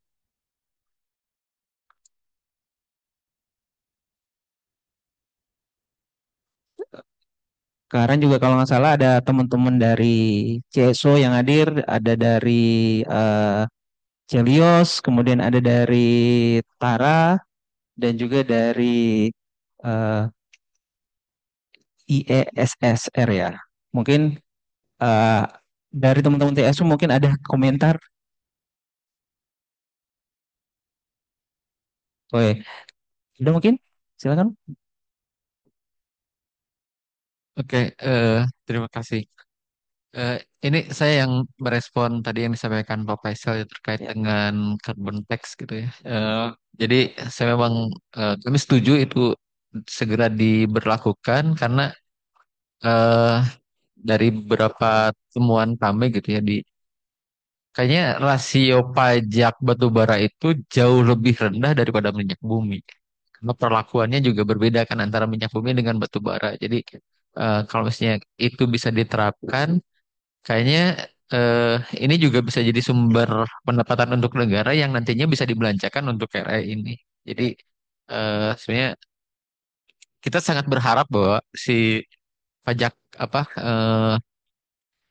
pajak karbon ini segera diberlakukan dan bukan hanya untuk yang PLTU, tentunya juga untuk semua industri yang menggunakan batu bara. Itu yang pertama. Eh, ya, tapi dari sisi pertambangannya juga saya lihat di kalau misalnya saya bandingkan antara PDB di apa di pertambangan batu bara dengan PNBP itu juga masih jauh lah di bawah minyak bumi. Ini juga kayaknya bisa jadi pertimbangan kita untuk mendorong untuk naikin dari sisi itunya. Eh, yang berikutnya, eh, saya ingin ke Pak Waksono ya dari ini dalam skema transisi ini PLN menempatkan apa pembangkit pembangkit kecil dan mikro itu di mana gitu Pak? Apakah masuk ke dalam skema transisinya PLN atau tidak? Itu terima kasih. Itu aja Baik, mungkin. terima kasih. Mohon maaf, Bapak dari. Oh, Pak Gunawan saya dari Perkumpulan Inisiatif. Oke, Pak Gunawan ya dari Perkumpulan Inisiatif. Saya mungkin ke Pak Faisal dulu Pak terkait tanggapan mengenai penggunaan carbon tax. Ya. Silakan Pak. Memang kalau mengenakan pajak, apalagi pajak baru, ya itu memang kita memang perlu banyak hal yang kita harus perhatikan. Jadi pertama hal-hal mendetail ya, potensi dampaknya secara mendetail. Jadi the devil is in the details gitu ya. Walau secara konsep kita memang setuju itu semestinya harus didorong. Nah, sebagai contoh saja kemarin ya masalah kalau kita tidak hati-hati, misalkan PPN itu aja udah menimbulkan reaksi yang luar biasa gitu. Nah, pada intinya adalah kita ingin mendorong sistem perpajakan termasuk pajak karbon yang adil, tentu saja ya. Ya, jadi yang just, yang adil gitu. Nah, banyak hal, salah satu yang kita mesti diperhatikan tentu saja di situ adalah misalnya bagaimana penghitungan daripada pajak ya berdasarkan katakanlah emisi gitu ya. Nah, itu kan tidak mudah gitu menghitungkannya. Berapa gitu dan apa dasar pemikirannya, kenapa ini lebih tinggi, kenapa ini lebih rendah? Kalau ada skala prioritas antara sektor misalnya, nah ini kenapa sektor ini lebih tinggi dan berapa dibandingkan yang lain yang nah variasi itu seperti itu kan harus diperhatikan. Termasuk kalau kita memastikan supaya dia adil itu tadi ya. Nah, ini bagaimana kira-kira potensi dampaknya ke kalangan menengah ke bawah begitu ya. Nah, jadi hal-hal seperti itu yang menurut saya penting untuk dilakukan. Jadi artinya memang tidak mudah ya. Jadi artinya inovasi-inovasi dari sisi perpajakannya itu juga memang perlu terus didorong gitu karena kalau dilihat dari tadi dari berbagai macam instrumen fiskal itu salah satunya yang bisa dipakai ya dan sudah juga mulai ada di beberapa negara diintroduce gitu. Nah, cuma kalau kita buru-buru ya kemudian me- apa, menerapkan ya ini tentu saja nanti akan ada dampak yang kita tidak bisa kita tidak perkirakan sebelumnya ya. Jadi saya pikir itu memang perlu dimatangkan di situ ya terutama apalagi kalau ngelihat kondisi sekarang ya bagaimana daya saing daripada sejumlah industri, bagaimana daya saing dari sejumlah golongan masyarakat terutama yang kelas tengah sekarang begitu ya. Nah, itu juga perlu diperhatikan jangan sampai ikut terdampak gitu ya karena salah satu yang dorong misalkan sekarang itu adalah justru untuk menyembuhkan permasalahan yang ada di kelas menengah kan pemerintah kasih diskon tarif listrik cukup besar ya Pak ya gitu. Nah, itu salah satu yang langsung dirasakan oleh masyarakat kelas tengah gitu ya. Sebetulnya itu manfaatnya besar sekali. Nah, tapi itu juga ada biayanya gitu ya. Nah, kalau pertanyaannya adalah apakah penerapan carbon tax itu tidak justru menambah beban ya dari sisi beban pajaknya gitu yang nanti akan ditanggung oleh kelas tengah gitu. Nah, itu yang hal-hal yang seperti itu kan memang perlu ada kalkulasi kita kemudian saling konsultasi, saling koordinasi antar berbagai pemangku kepentingan gitu. Terima kasih. Baik, terima kasih Pak Eva. Jadi meskipun regulasinya sudah ada untuk carbon tax, tapi dalam tahapan implementasi memang harus hati-hati di detailnya. Oke, mungkin silakan ke Pak Reksono jawaban dari pertanyaan Pak Gunawan. Ya, makasih Pak Gunawan ya. Jadi eh, kelistrikan itu sekarang sedang mengalami yang disebut sebagai 3D, Pak. Pertama adalah dekarbonisasi, pengurangan karbon ya, terutama pembangkit fosil. Trennya seperti itu. Yang kedua adalah desentralisasi. Ya, desentralisasi ini adalah tren dari dulu membangun pembangkit besar-besar menjadi pembangkit kecil-kecil. Jadi dengan adanya bahkan bisa diproduksi di rumah-rumah gitu ya, di pabrik-pabrik menggunakan rooftop ya, atau ground mounted juga ada. Artinya pembangkit kecil-kecil ini trennya kalau kita lihat di Eropa itu berubahnya besar sekali. Jadi dulu pembangkit lokasinya hanya katakanlah 10 lokasi tiba-tiba menjadi ribuan lokasi tapi kecil-kecil. Turbin juga di mana-mana gitu ya. Jadi turbin turbin Bayu ya. Bayu itu juga kalau kita melihat di foto-foto atau kalau datang ke Eropa itu tersebar di mana-mana kecil-kecil. PLTS juga di atap-atap gitu sehingga menjadi ada sekarang yang disebut sebagai prosumer. Prosumer itu dia sebenarnya kok kan customer itu tetapi dia juga bisa memproduksi. Makanya disebut prosumer, prosumer produsen tapi dia juga customer. Ini tren baru di dalam kelistrikan dan di negara-negara yang maju sudah di negara-negara maju termasuk di Asia juga di Indonesia juga sudah mulai, cuma jumlahnya belum begitu, belum banyak sekali ya. Tapi tren ke arah situ aja itu pertama. Yang kedua, yang ketiga adalah digitalisasi. Digitalisasi ini penting karena itu tadi ya kita berubah dari mechanical apa mechanical base energi menjadi elektronik gitu. PV itu kan sebenarnya alatnya cuma apa fotovoltaik itu kan alatnya cuma ada solar panel gitu, bat nggak perlu kalau ini harus kalau terhubung ke ini nggak perlu baterai, hanya inverter saja untuk merubah dari DC menjadi AC terhubung ke itu dua itu aja di sederhana dan bisa dipasang di mana-mana. Itu contohnya. Kemudian berikutnya adalah Indonesia memiliki pulau yang banyak sekali yang kita tidak mungkin membangun pembangkit-pembangkit besar di pulau-pulau itu. Karena itu tentu dengan skenario apa resource base maka pembangunan pembangkit-pembangkit kecil ada di pulau-pulau itu kita lakukan ya. Dulu kita menggunakan uh, PLTD atau diesel ya, pembangkit diesel BBM. Tetapi ke depan kita sudah mulai program dedesalisasi merubah menjadi PLTS plus baterai ya. Termasuk mungkin kalau ada di situ PLTMH apa pembangkit air yang kecil-kecil gitu, itu juga kita manfaatkan. Ada beberapa pulau di eh, Indonesia Timur ya, daerah Nusa Tenggara yang 100% menggunakan PLTS di satu pulau gitu ya, PLTS saja. Jadi ada beberapa pulau atau gabungan PLTS dengan eh, diesel menjadi hibrid gitu ya. Nah, kita ke depan juga akan mengembangkan eh, penggunaan hidrogen ya. Jadi digabung dengan PV dengan menggunakan solar. Nah, solar itu maksudnya matahari ya. Matahari dengan eh, hidrogen karena penyimpanannya dengan hidrogen ya. Bisa juga salah satu hidrogen kemudian menggunakan listrik. Jadi sekarang teknologi-teknologi semakin berkembang ya. Jadi, karena itu untuk di daerah Indonesia Timur maka pemanfaatan juga akan menggunakan pembangkit-pembangkit kecil. Saya kira itu Pak ya Pak Gunawan. Baik, terima Mas kasih. Yusuf, maaf tadi ada saya ketinggalan gitu. Ada dua part di menjawab tadi, melanjutkan. Jadi, tapi di sisi yang lain memang saya sepakat bahwa ada beberapa instrumen yang belum, instrumen fiskal maksudnya, yang belum dimainkan dengan baik ya. Yang itu bisa terrefleksikan tadi kenapa misalkan PNBP-nya masih lebih banyak migas misalkan dibandingkan dengan batu bara gitu ya.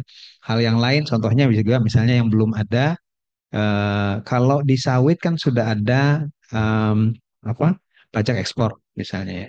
Pajak ekspor masuk ke BPDPKS, dana itu dipakai justru untuk melakukan permajaan, mendorong biofuel begitu ya. Jadi yang ke lebih green. Nah, di batu bara belum gitu ya. Pajak ekspor belum, yang sebetulnya itu bisa dimanfaatkan untuk tadi ya tujuannya untuk yang inisiatif kalau dia misalkan mau ditransfer ke PLTS atau renewable energy yang lain itu membiaya untuk mensupport pembiayaan misalnya kalau PLTS instalasi yang mahal misalnya ya, nah itu bisa masuk di situ gitu. Dan bukan hanya dari satu instrumen ya misalkan dari pajak ekspor saja, tapi kombinasi juga instrumen-instrumen greennya kan sudah mulai beberapa sudah diperkenalkan ya, termasuk eh, green sukuk, green bond dan sebagainya. Nah itu kalau di pool sebetulnya yang menjadi masalah sekarang adalah bagaimana misalkan dari bond ya, yang green. Nah itu ekspektasi dari investor untuk menanamkan situ mestinya juga masuk. Saya tidak mengatakan semuanya, tapi umumnya kan dia ketika berinvestasi di situ digunakan untuk juga membiayai proyek-proyek yang green gitu. Nah, kalau masih tercampur kan jadinya tidak tercapai itu ininya ekspektasinya gitu. Jadi kombinasi atau kumpulan dari semua instrumen tadi ya yang bisa dipakai untuk menjembatani pembiayaan di renewable energy-nya. Kalau terkait dengan instrumen Pak, kan untuk yang existing sendiri seperti misalnya melakukan penyesuaian untuk katakanlah misalnya tarif PPh badan atau misalnya royalti Untuk itu peluangnya seperti apa Pak? Untuk mengkompensasi potensi kehilangan yang muncul ketika pemerintah mau mensiunkan PLTU batubara. Ya, eh, PPH badan sekali lagi juga kalau kita PPH itu kan dia sifatnya progresif ya kalau berdasarkan dari skala ya. Nah, jadi artinya kalau dia progresif itu dia makin profitable atau makin besar itu sebetulnya bisa lebih tinggi tarifnya gitu. Nah, tapi juga lihat antar sektornya karena kita nggak bisa misalkan menafikan bahwa ada sektor-sektor yang tuh yang sekarang udah tertatih-tatih seperti misalkan eh, industri manufaktur tekstil misalkan atau pakaian gitu ya itu, nah itu hati-hati ke situ. Jadi kita memang perlu melihat peluangnya berdasarkan juga antar sektor dan juga antar skala ya. Tapi sebetulnya peluang itu juga masih perlu bisa ditembangkan ke depan gitu ya untuk PPh badan dan juga untuk royalti. Dan satu hal yang penting juga itu adalah penghitungannya itu kan berdasarkan kalkulasi ya. Kalkulasi dari sisi kadar, dari sisi yang menentukan royalti, dari sisi volume juga. Nah, dalam konteks itu berarti industri pemastiannya harus kuat gitu ya. Harus kuat untuk bisa memastikan bahwa benar hitungannya dari sisi kadar, dari sisi volumenya gitu ya. Nah, karena kalau tidak jadinya muncul kebocoran-kebocoran gitu ya, yang mestinya pemerintah dapat pendapatan dari situ, dari royalti dan lain-lain, malah jadi hilang gitu ya. Dan itu terjadi di banyak sektor. Nah, termasuk contohnya misalkan di nikel saja ya. Nikel itu kan ada pengukuran kadar, ada pengukuran volume gitu ya di lokasi tambang dan di lokasi smelternya. Nah, itu sering beda tuh gitu. Sehingga yang semestinya dibayarkan ya itu lebih besar daripada yang diukur di level smelter. Jadi smelter itu ngukurnya lebih rendah dibandingkan yang ditambang. Itu ada selisih. Selisihnya cukup besar tuh. Nah, itu kehilangan tuh di situ tuh. Nah, jadi artinya kalau industri pemastiannya tidak kuat ya dan tentu saja industri pemastian yang kuat itu salah satunya adalah yang memang punya kepentingan dekat daripada pemerintah dari sektor publik ya. Berarti kan BUMN-nya gitu ya. Nah, ke yang lebih less profit taking dibandingkan yang swasta gitu misalnya. Nah, itu jadi sampai ke situ aspek itu juga kita harus perhatikan gitu. Baik, terima kasih Pak Faisal. Saya buka kembali mungkin ada tanggapan, pertanyaan ya dari Mas yang satu, terus Mas yang tengah satu, yang belakang satu. Mungkin Mas silakan. Oke, terima kasih. Saya Jaya, Pak, dari Selios. Eh, saya kira selamat untuk Core ya, karena sudah bisa merilis riset terbarunya terkait dengan dampak ekonomi pensiun dini PLTU batubara khususnya gitu ya. Saya kira ini good news karena bisa memperkuat riset-riset yang sudah ada, mengingat mungkin ada beberapa riset terkait dengan dampak ekonomi baik secara mikro maupun makro terhadap pensiun dini PLTU batubara gitu ya. Dan saya kira ini kontekstual juga dengan kompleksitasnya saya kira cukup kami alami juga ketika mengkalkulasi dampak ekonomi eh, energi terbarukan berbasis komunitas karena ternyata eh, porsi dari sektor kelistrikan ini sangat besar ya Pak ya. Sehingga multiplier efeknya ke sektor usaha atau sektor ekonomi yang lain itu juga sangat besar gitu. Baik itu dari sisi pendapatan tenaga kerja, PDB dan lain sebagainya. Nah, eh, eh, makanya saya mungkin lihat ada potensi tindak lanjut yang baik gitu ya. Karena saya lihat ada Peraturan Menteri Keuangan Nomor 5 Tahun 2025 tentang tata cara pemberian dan pelaksanaan penjaminan pemerintah serta penangguhan resiko dalam rangka percepatan pengembangan energi terbarukan untuk penyediaan tenaga listrik. Jadi sebenarnya pemerintah kita melalui Permenq sudah memberikan dasar hukum gitu ya, memberikan koridor hukum untuk melakukan pensiun dini PLTU batubara. Yang penting dalam konteks ini adalah di situ pemerintah eh, kalau tidak salah bersedia menjadi penjamin ketika terjadi resiko gagal bayar. Nah, saya kira ini informasi yang baik ya gitu ya, karena sebenarnya aturan dari pemerintah sendiri sudah ada, tinggal bagaimana kita mengimplementasikannya. Termasuk di dalam konteks pajak karbon tadi kan, alih-alih pemerintah dalam landscape yang sama di Undang-Undang HPP lebih milih mendorong PPN 12% gitu. Padahal itu dalam landscape koridor hukum yang sama dengan pajak karbon gitu. Nah, balik lagi terkait dengan pensiun dini PLTU batubara ini, ada baiknya termasuk dengan riset yang ada ini yang secara makro ditambah mungkin ada riset kawan-kawan yang lain yang lebih mikro ya, dan itu sudah banyak menghitung terkait dengan cost benefit dari pensiun dini PLTU batubara ini. Saya kira sangat strategis ya untuk bisa mendorong misalkan PLN mengajukan program pengakhiran PLTU batubara dan merilis list PLTU mana yang segera bisa kita pensiun dinikan kayak gitu. Dan itu sudah dijamin eh, secara peraturan melalui Permenki yang saya sebutkan tadi. Jadi ini bulannya sudah sangat strategis, kita bisa dorong bersama untuk segera melakukan pensiun dini PLTU batubara dan kita bisa hitung dampak keuangannya juga. Dan lagi-lagi Kemenq bersedia menjadi penjamin terhadap program ini. Terima kasih.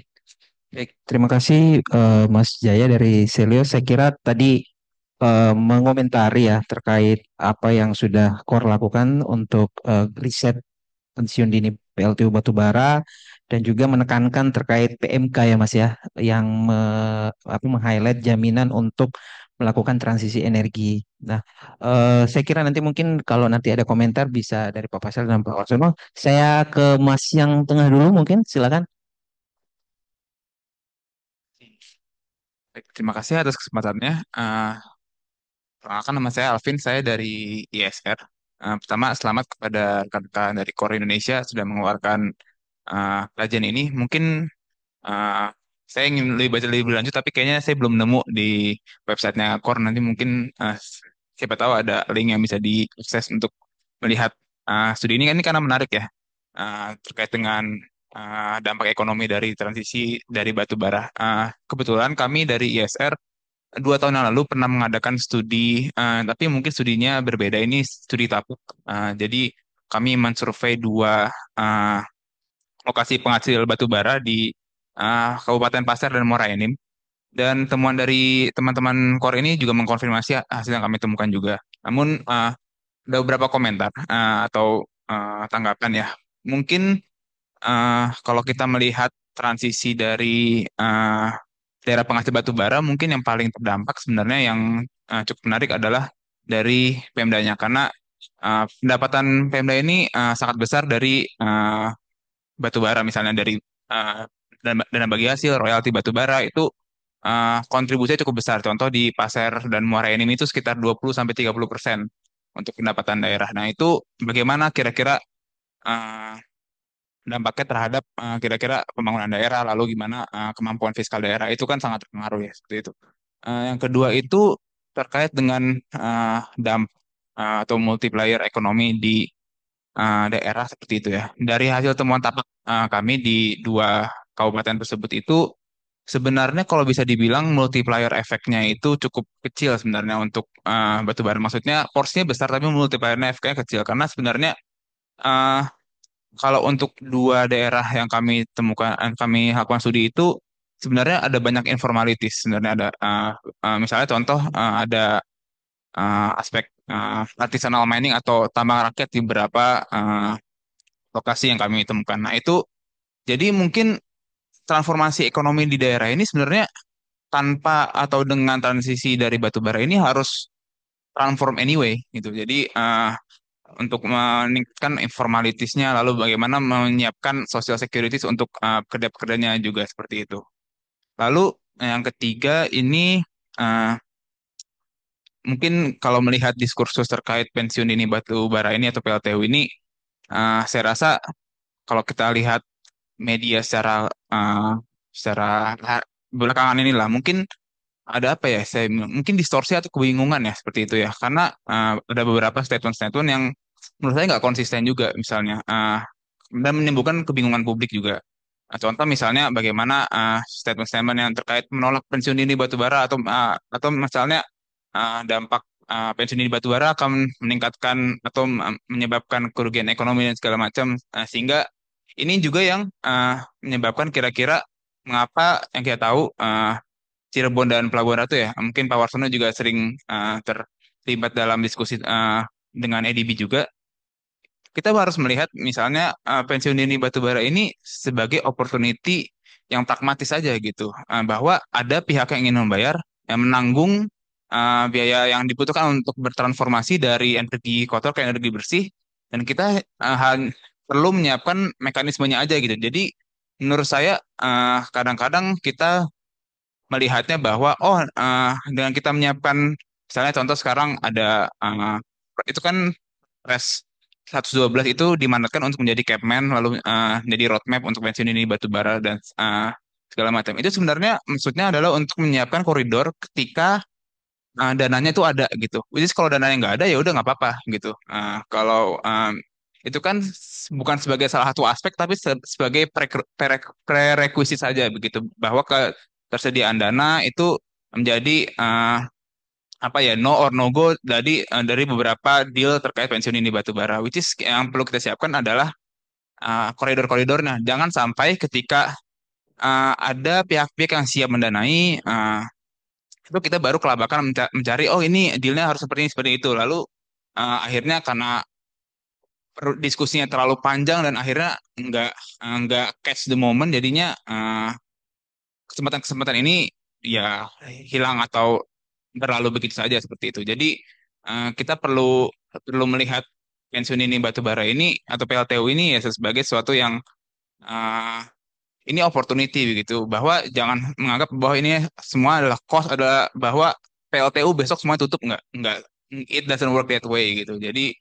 kita hanya perlu menyediakan avenue-avenue yang bisa ditempuh gitu ketika memang ada deal yang menguntungkan kedua belah pihak, dari financier dan dari kita juga begitu. Jadi saya sangat setuju tadi dari Pak Warsono itu bahwa reliability netral dan cost netral juga itu aspek yang sangat penting untuk uh, dampak pensiun dini batu bara atau PLTU ini. Mungkin sekian tanggapan dari saya. Terima kasih. Terima kasih Mas Alvin. Saya kira banyak insight menarik yang tadi disampaikan. Kita ke belakang dulu kali ya ke Mas sebelum. Oke. Baik, perkenalkan, nama saya Rizky. Saya dari PT Miracle. Kami sedang dana atau bisa juga ada dikenal dengan Annual Mount Foundation. Kami di sini, saya di sini tuh juga sedang melakukan. Sebenarnya saya mungkin mengucapkan selamat dulu kepada KOR karena sudah mendiseminasi kajiannya sangat menarik. Memang pensiun dini PLT ini menjadi suatu topik yang memang sudah sangat sering dibicarakan. Dan dari kami juga sedang melakukan studi untuk eh, transisi ekonomi untuk di daerah yang tinggi pertambangan batu baranya, terutama di Kalimantan Timur dan Sumatera Selatan. Di mana dari yang kami temukan itu juga perubahan atau penutupan PLTU ini tidak hanya mempengaruhi apa pertambangannya, tapi juga pastinya masyarakat-masyarakat lokal ataupun ekonomi lainnya seperti distribusi yang tadi Pak Faisal sebutkan, distribusi dari batu bara juga pasti akan terpengaruh, juga mungkin penggunaan alat berat dan segala macamnya pastinya eh di daerah tersebut yang PDRB-nya di atas 40% dari mining dan quarrying itu pastinya sangat apa ya terdampak lah dengan adanya PLTU yang ditutup ini.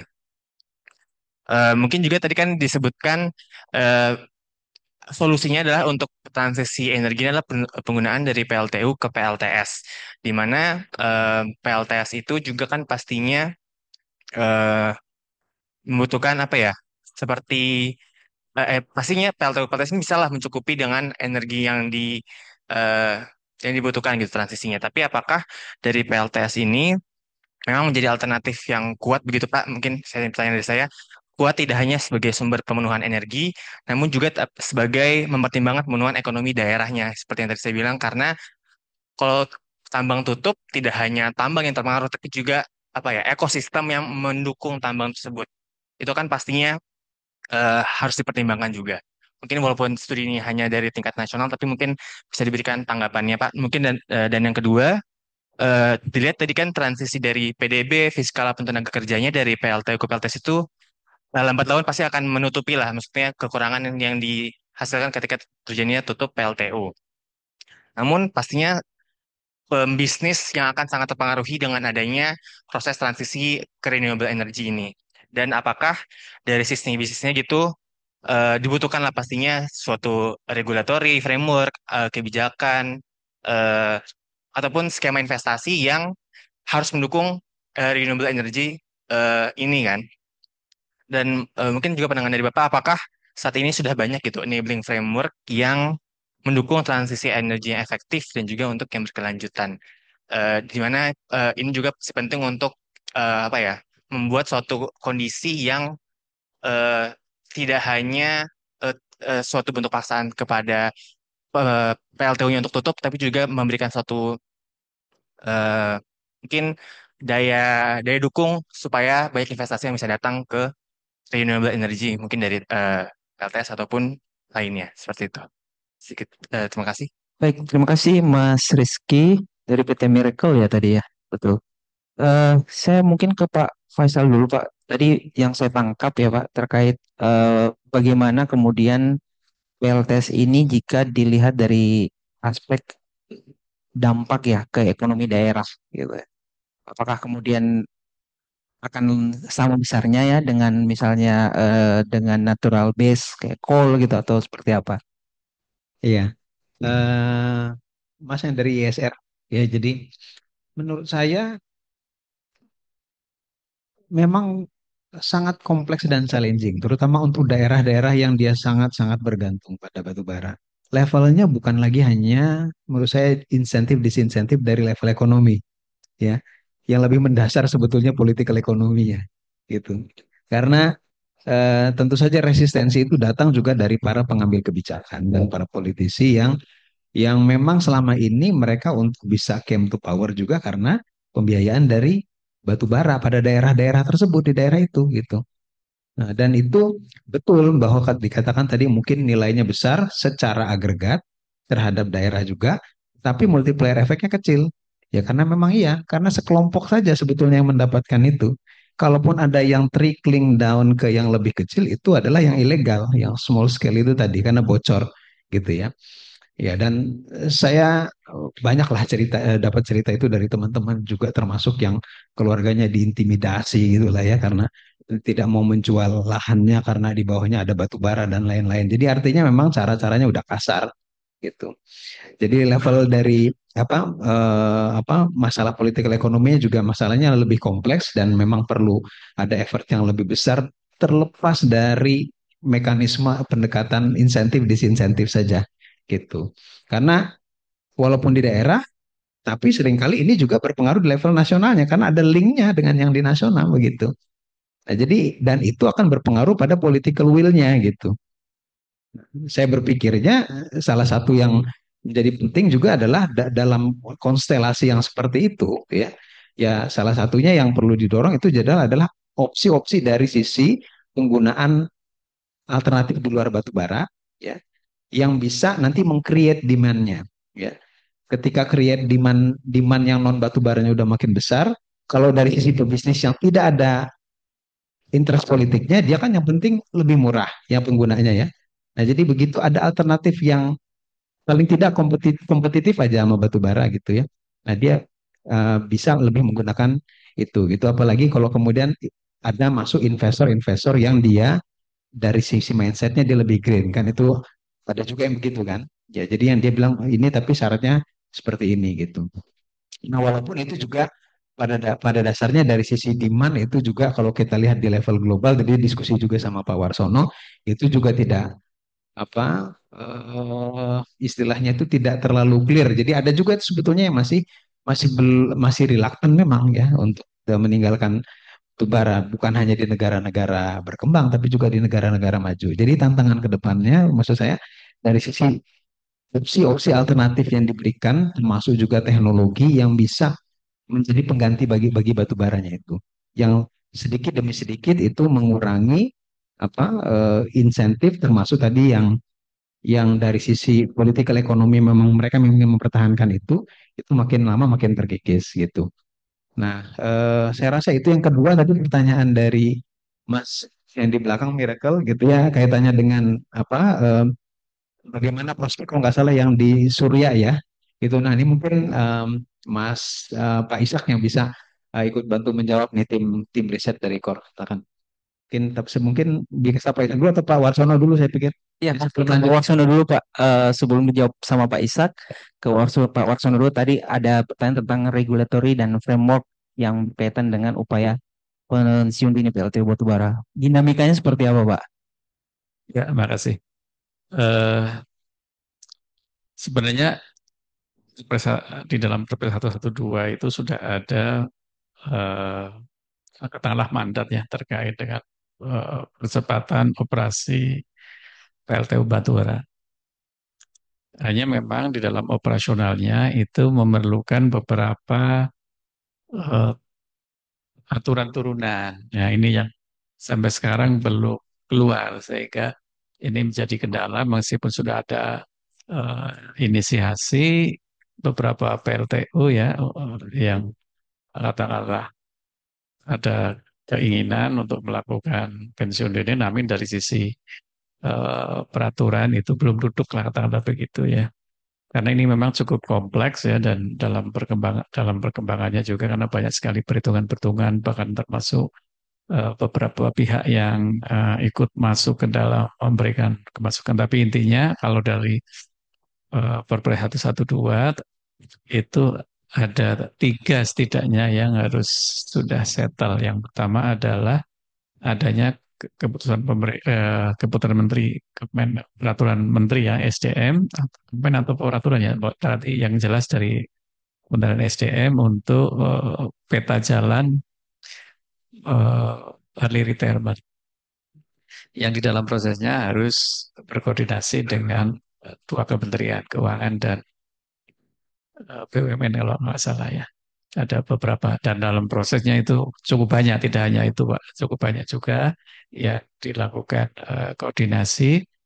Jadi koordinasi ini sebenarnya sangat melibatkan sangat luas ya, termasuk juga eh, akademisi juga kita ajak juga, diajak juga oleh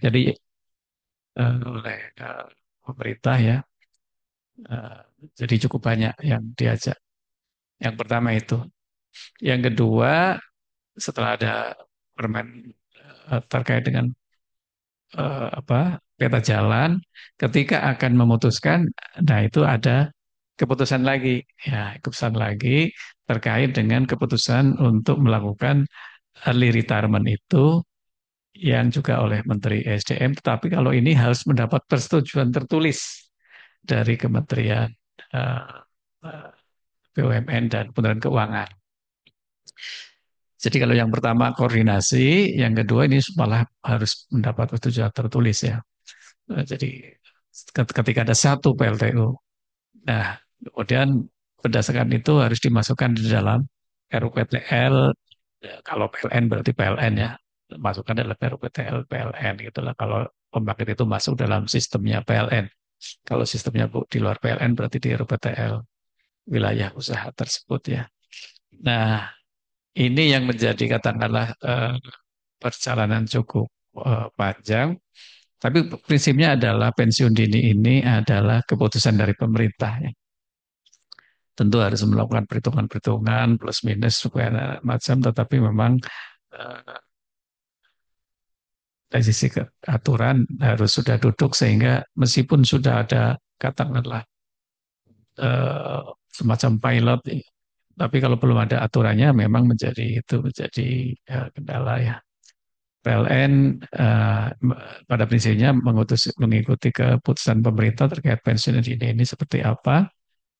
Hanya PLN menyampaikan bahwa kalau ada pensiun dini terkait PLTU ini, maka dampaknya ada seperti ini, biaya yang dibutuhkan seperti ini, gitu. Kira-kira seperti contoh tadi ya, berapa pembangkit yang harus dibangun, berapa transmisi harus dibangun, dan ini memerlukan biaya berapa, gitu. Terus ya itu aja kita sampaikan kepada pemerintah. Ya, prinsipnya seperti itu. Tapi Bang, dinamikanya cukup cukup cukup panjang. Terima kasih.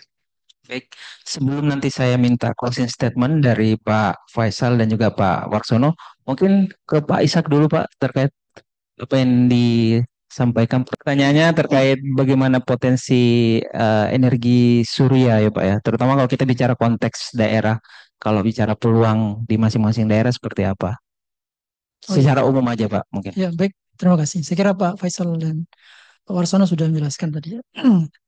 Sebenarnya salah satu kendala dari PLTS itu kan pasokan daya yang relatif terbatas tadi sudah disampaikan dengan dengan data Pak Warsono ya. Jadi eh, capacity factor PLTS kita itu kan sekitar 15 sampai 22% gitu. Jadi artinya dia hanya bisa menghasilkan energi di siang hari dan kemampuan untuk mengenerate energi ini atau mengabsorb energi ini kan juga tergantung dari lokasi daerahnya. Kalau di wilayah-wilayah Nusa Tenggara Timur ya itu kan panasnya lebih tinggi dibandingkan misalnya wilayah-wilayah Sumatera ya khususnya Sumatera bagian barat. Nah, itu saya kira juga perlu dipertimbangkan gitu. Itu dari sisi lokasi ya. Kemudian dari yang kedua dari sisi teknologi saya kira LCOE PLTS itu sekarang turun dengan sangat drastis ya sekitar 5 sampai 10% per tahun dan seiring dengan kompetisi di sektor manufacturing ya, khususnya di Cina yang sangat progresif maka diperkirakan ke depan akan semakin efisien gitu. Dan biaya ya PLTS ini nantinya akan lebih lebih murah gitu. Tapi saya kira tadi yang disampaikan oleh Pak Faisal ya tantangannya adalah bagaimana agar pembangunan PLTS itu bisa di apa bahan baku dan kemudian pasokannya itu bisa berasal dari dalam negeri gitu, tidak bergantung pada impor gitu. Nah, sebagaimana yang terjadi pada uh, industri EV kita gitu. Nah, saya kira ini juga menjadi tantangan bagi pemerintah gitu karena tadi asumsi kita bahwa memang uh, potensi energi terbarukan ini akan sangat optimal ketika supply dari kebutuhan ya pembangkit ya, kebutuhan panel surya dan seterusnya inverter ya termasuk baterai itu bisa diproduksi di dalam negeri gitu. Saya kira ini juga menjadi tantangan gitu. Kembali ke daerah tadi saya kira memang itu tadi tergantung lokasi kemudian tergantung teknologi sehingga bisa mendorong efisiensi. Uh, Misalnya solar tracker ya meskipun di beberapa apa sekarang itu solar tracker itu menjadi sangat penting untuk panel surya itu bisa menyesuaikan dengan pergerakan matahari misalnya dan seterusnya atau misalnya teknologi bifasial jadi sekarang sudah sangat maju sekali ya, perkembangan photovoltaik itu jadi bukan saja di bagian atas tapi bagian bawah pun juga bisa menyerap energi gitu. Nah, saya kira nanti uh, prospek PLTS ke depan saya kira akan semakin baik gitu. Tinggal bagaimana pemerintah itu melakukan penyesuaian kebijakan sehingga tadi ya tidak mengganggu pertumbuhan ekonomi domestik tapi juga mendukung target pemerintah untuk mencapai net zero emission. Begitu mungkin Mas. Baik, terima kasih Pak Ishak. Semoga menjawabnya Mas Rizky untuk pertanyaannya. Saya kira kita sudah sampai ke penghujung acara. Sebelum saya tutup, saya persilakan mungkin dulu dari Pak Warsono untuk closing statementnya Pak untuk acara hari ini. Silakan. Ya, makasih.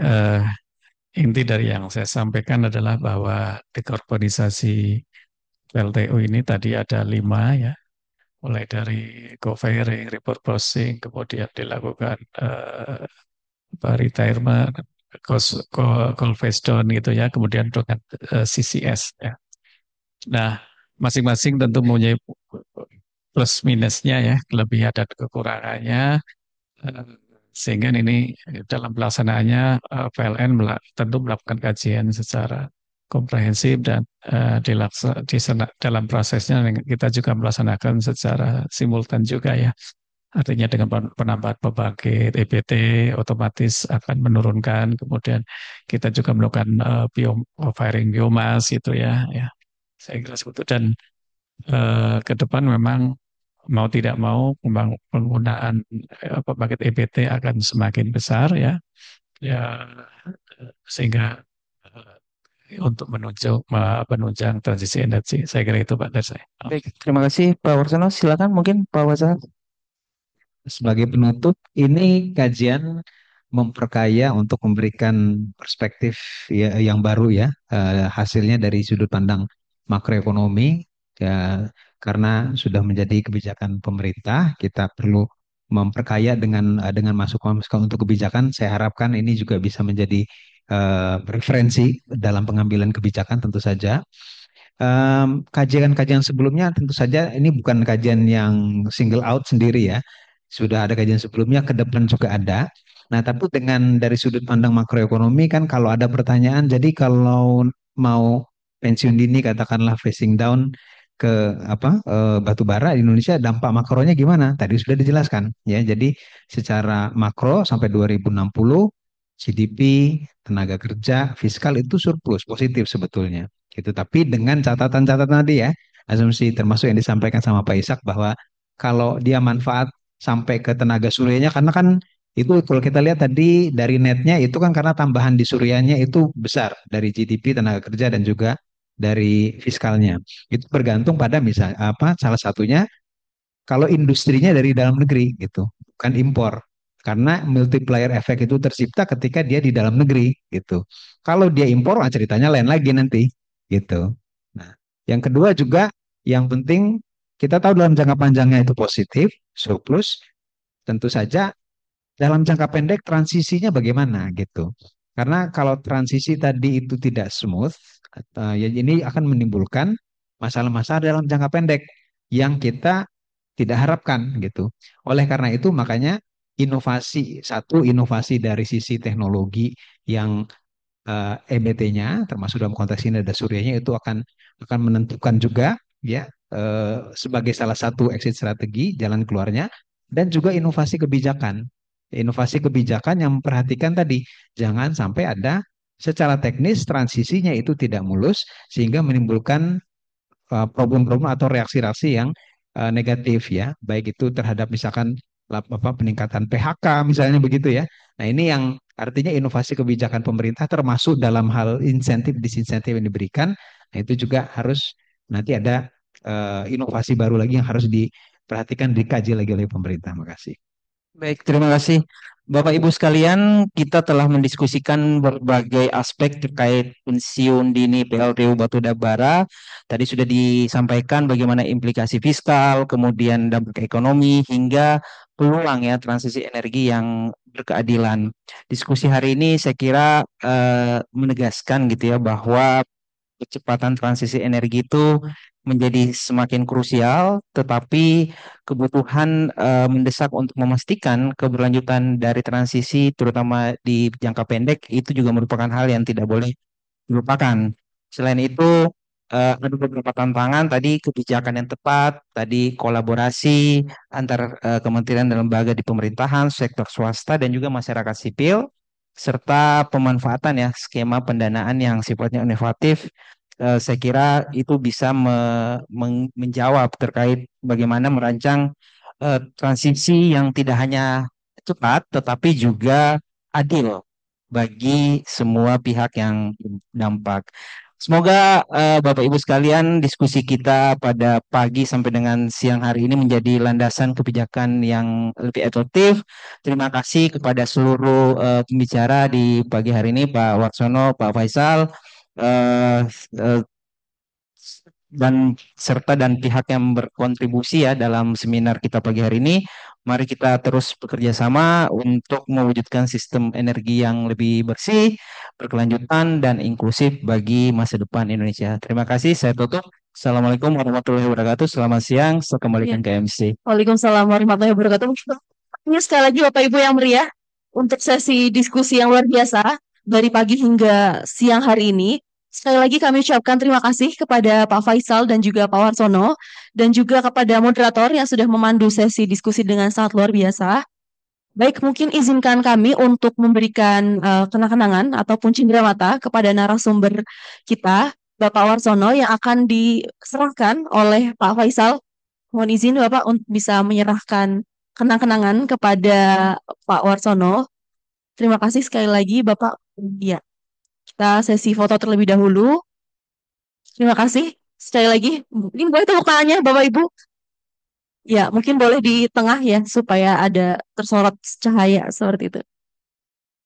Ya, mungkin moderator juga boleh bergabung untuk foto bersama. Oke, setelah ini. Oke, baik. Silakan moderator, barangkali Pak Yusuf ingin bergabung foto bersama.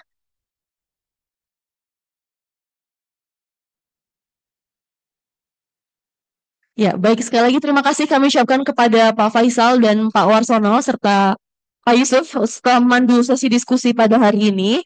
Tidak terasa kita sudah berada di penghujung acara, Bapak Ibu. Semoga apa yang telah diskusikan sama tadi cukup banyak insight yang kita dapatkan itu dapat menambah wawasan untuk kita semua dan bermanfaat gitu ya menuju nantinya masa depan energi yang lebih berkelanjutan. Dan kemudian kami juga mohon izin info. Tadi sudah sempat dimention oleh rekan-rekan juga yang penasaran dengan hasil kajian dari Core Indonesia. Nanti akan secepatnya kami unggah di media sosial Core Indonesia dan juga di website Core. Mungkin Bapak Ibu dan rekan-rekan boleh terus pantau saja kanal media sosial dari Core Indonesia seperti itu. Baik, Bapak dan Ibu, dengan demikian maka berakhir sudah rangkaian acara seminar diseminasi kajian dengan tema dampak pensiun dini PLTU terhadap perekonomian Indonesia. Sekali lagi kami ucapkan terima kasih kepada para narasumber, kepada moderator, kepada Bapak Ibu tamu undangan yang sudah hadir, serta kepada semua pihak yang tidak bisa kami sebutkan satu persatu. Kami mohon maaf apabila dalam penyelenggaraan acara ini terdapat kekurangan. Kami harap acara ini dapat memberikan manfaat untuk kita semua. Baik, saya Rizky Priscilia pamit undur diri. Sampai jumpa dan nantikan kembali acara-acara dari Core Indonesia. Terima kasih. Wassalamualaikum warahmatullahi wabarakatuh.